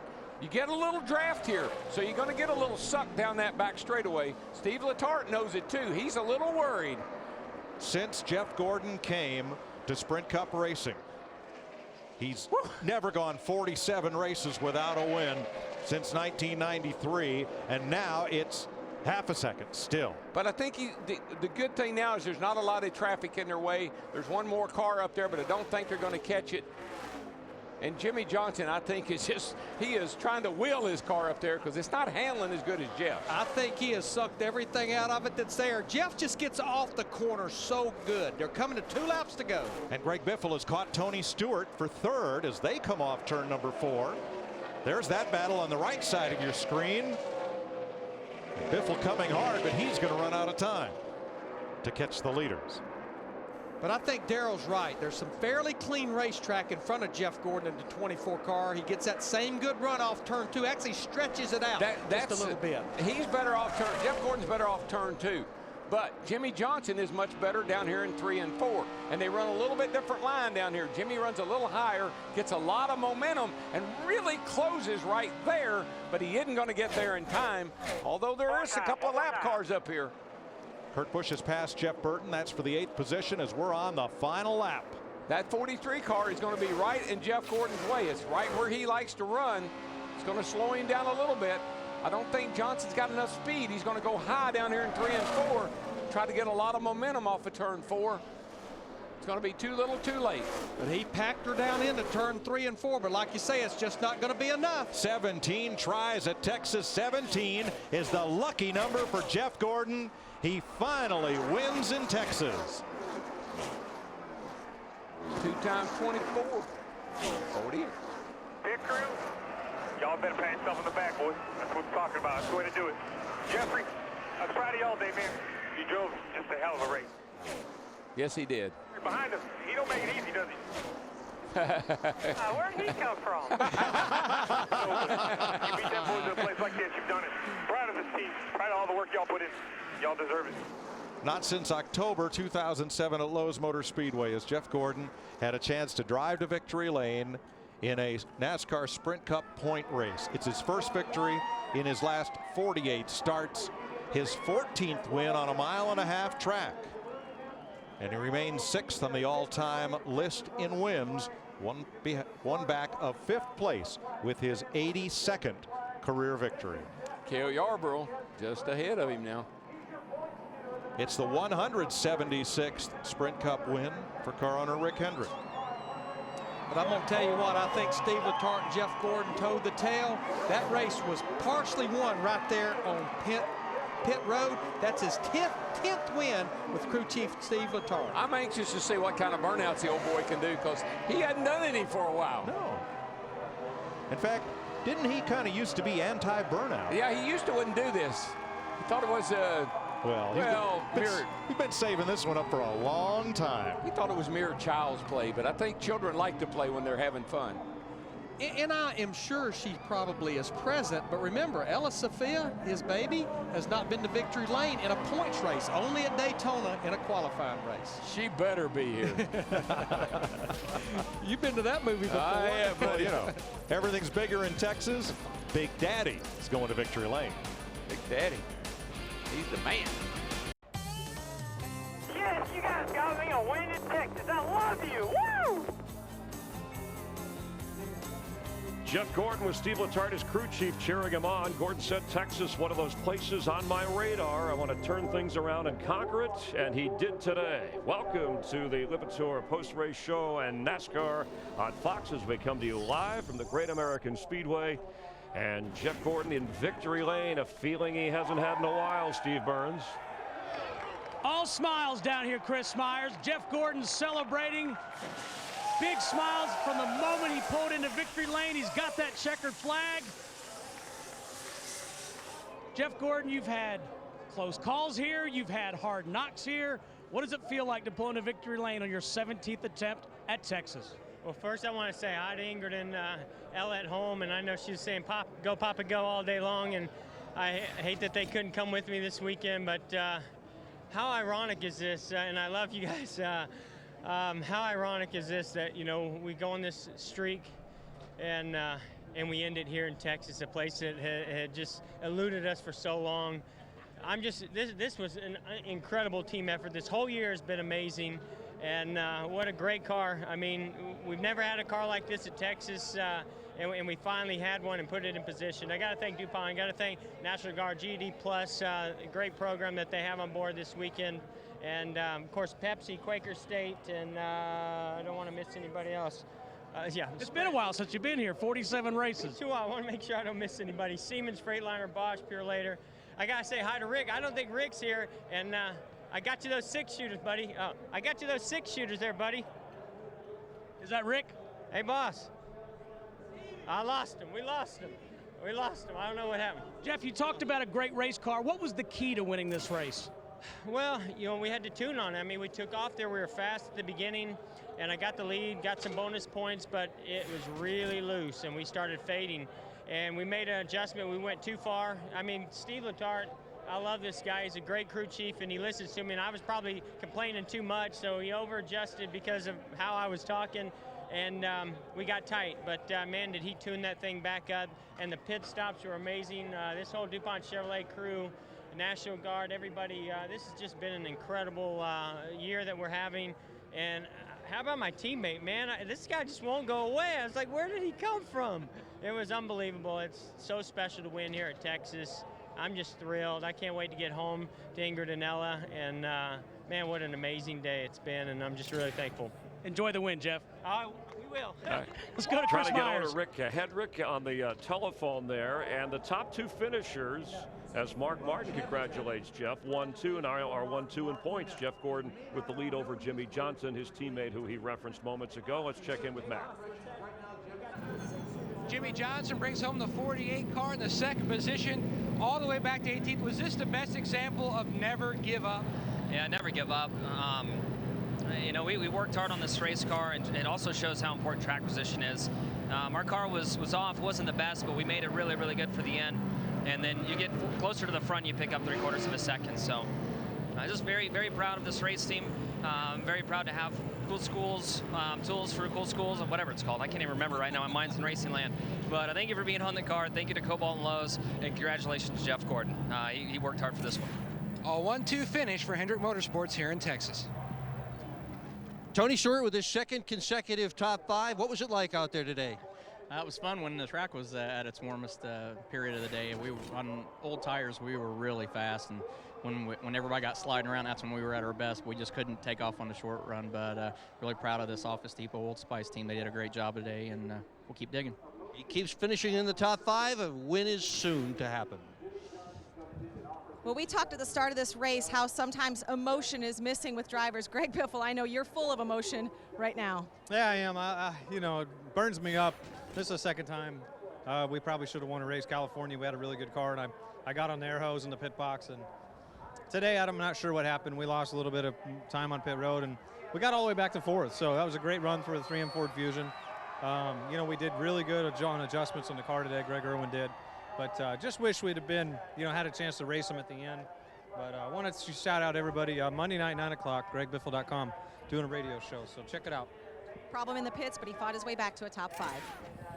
All right, problem in the pits for Carl Edwards, leaving Jeff Gordon the opportunity to finish first, followed by Jimmy Johnson. And Carl Edwards had it, that caution with 31 laps to go, losing 11 spots. Difficult, changed the race completely. It really did, Chris. And we always say that a lot of times these races are won or lost on pit road. Well, today, I think for Carl Edwards, you know, he definitely lost one, or at least the opportunity to battle Jeff Gordon at the end. And Jeff put on his ascot for the occasion for Jeff Gordon's victory. Guys, your final thoughts? Well, to really appreciate Jeff Gordon's win, you have to go back a year. He spun all by himself in this race last year and finished last. He's only finished last twice in his whole career, both at this racetrack. This was one he had to get. Today he did. And let me ask you guys, how long ago, how many years ago, not that many years ago would it have been that when Jeff Gordon won, nobody would be happy? It was kind of old news. Jeff Gordon wins today, and everybody's happy, including his wife and daughter at home. And I thought it was a fantastic race. It was great to see Jimmy Johnson and Chad do their magic.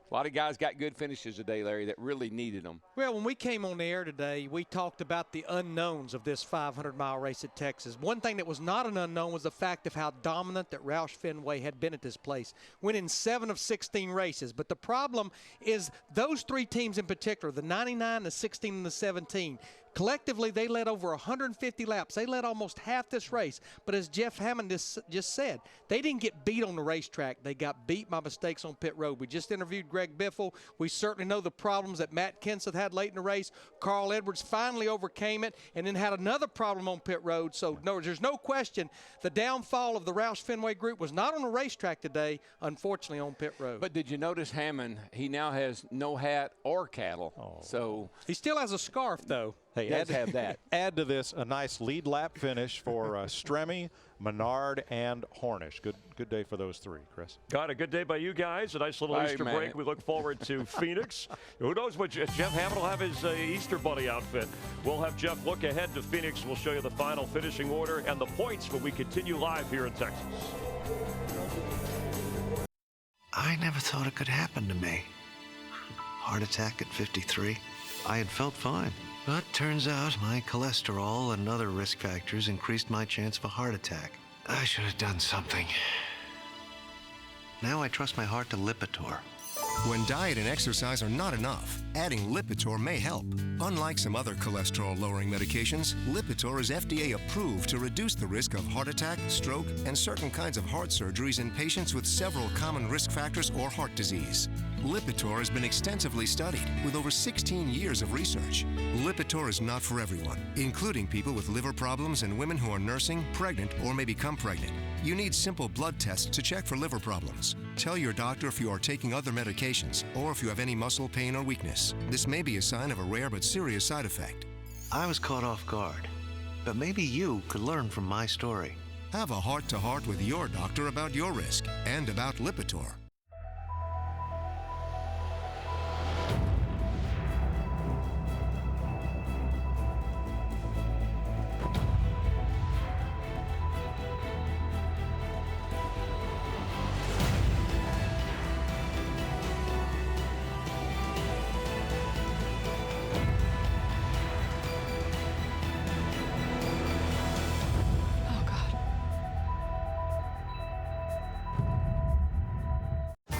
Log on for all your official Digger and Friends gear today. To get toys, t-shirts, hats, and exclusive Digger collectibles, go to foxsports.com, keyword Digger, or dwstore.com and order now. NASCAR on Fox, everything big in Texas, and a big win for Jeff Gordon. It had been 47 races. This guy's a four-time NASCAR champ, but he wanted this one, his first career win at this track, so only Homestead, Miami. A place that he has not won of those current racetracks. It's been a lot of fun. We had a record number of lead changes in this race. So after Martinsville, you know, maybe things are heating up here. 28 lead changes. Jeff Gordon hangs on to win.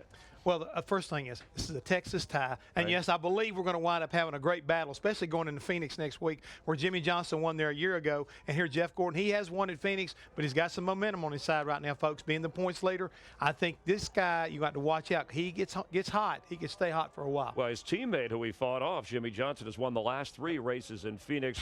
Jeff Gordon, the all-time leading money winner in NASCAR history, and he has the biggest points lead so far at this point of the season. As you check out, Clint Boyer took a little bit of a tumble as Jimmy moved into the second spot. Carl Edwards still no win this year, but hanging in there, and again, that pit stop lost 11 spots, costing his but team. I like David Rubin and Casey Kane right there. Casey 10th and David Rubin still hanging in there. Our pole sitter today battled back from being a lap down to get back up there and have a really decent finish, finished 11th. Juan Pablo Montoya, his best finish this season at 7th, helping him in the points as well. And look at Dale Jr. right there. He's still hanging tough right there back in 16th. Had a little bit of problem right there on pit road. Junior, who led for a while, misfired on occasion and wound up 20th, but Jeff Gordon celebrating for the first time. He's got a cowboy hat. Did he take yours? I was getting ready to say he can hit his target. Yes, he's got mine on. They look good. We both named Jeff, so why not? Why would he be not wearing my hat? All right. You know, they used to talk about Dale Earnhardt, the late great. He could see the air in restrictor plate races. Jeff Gordon could see the wind. He figured it out. He and his crew chief made the adjustments. Coming up tonight on Fox Animation Domination. You saw Digger earlier in our pre-race show. Hang around for American Dad, King of the Hill, The Simpsons, Family Guy, and you'll laugh out loud. Saturday, Major League Baseball season starts tonight. Starts on Saturday for Fox. Red Sox, Angels, Astros, Cardinals. See Albert Pujols in action. Also the White Sox, the always entertaining manager Ozzie Guillen. Note the start time, 4 Eastern, 1 Pacific. That's this Saturday. We're off racing for the Easter weekend, but then when we come back in 2 weeks, it's Saturday baseball, and then right into a NASCAR doubleheader and the Subway Fresh Fit 500, 8 Eastern, 5 Pacific, our pre-race show, and we'll no doubt be talking to Jeff Gordon. Hey, there's a couple of happy guys right there. Jeff Gordon and Steve Letarte, his crew chief, got back to victory lane for the first time in a long while. So Rick Hendrick connecting on the telephone after Jeff Gordon pulls into victory lane, fighting off Jimmy Johnson. 14 different leaders, the most this season, a number of lead changes that made it exciting. Happy birthday to Matt Yoakum and Steve Burns, celebrating this week. For Jeff Hammond, Chris Myers, our entire crew, have a great Easter weekend. We'll see you in Phoenix. Thanks for being a part of NASCAR on Fox. Yeehaw! Love it when it's forward, love it when it's fast, love it when the leader's caught the pack is moving past, love it when they're making lots and lots of noise, can't wait to hear the W's say. Boogity, boogity, boogity, let's go racing, boys! talking about right there. Yes. Yes, you guys got me a win in Texas. I love you. Woo! Promotional considerations provided by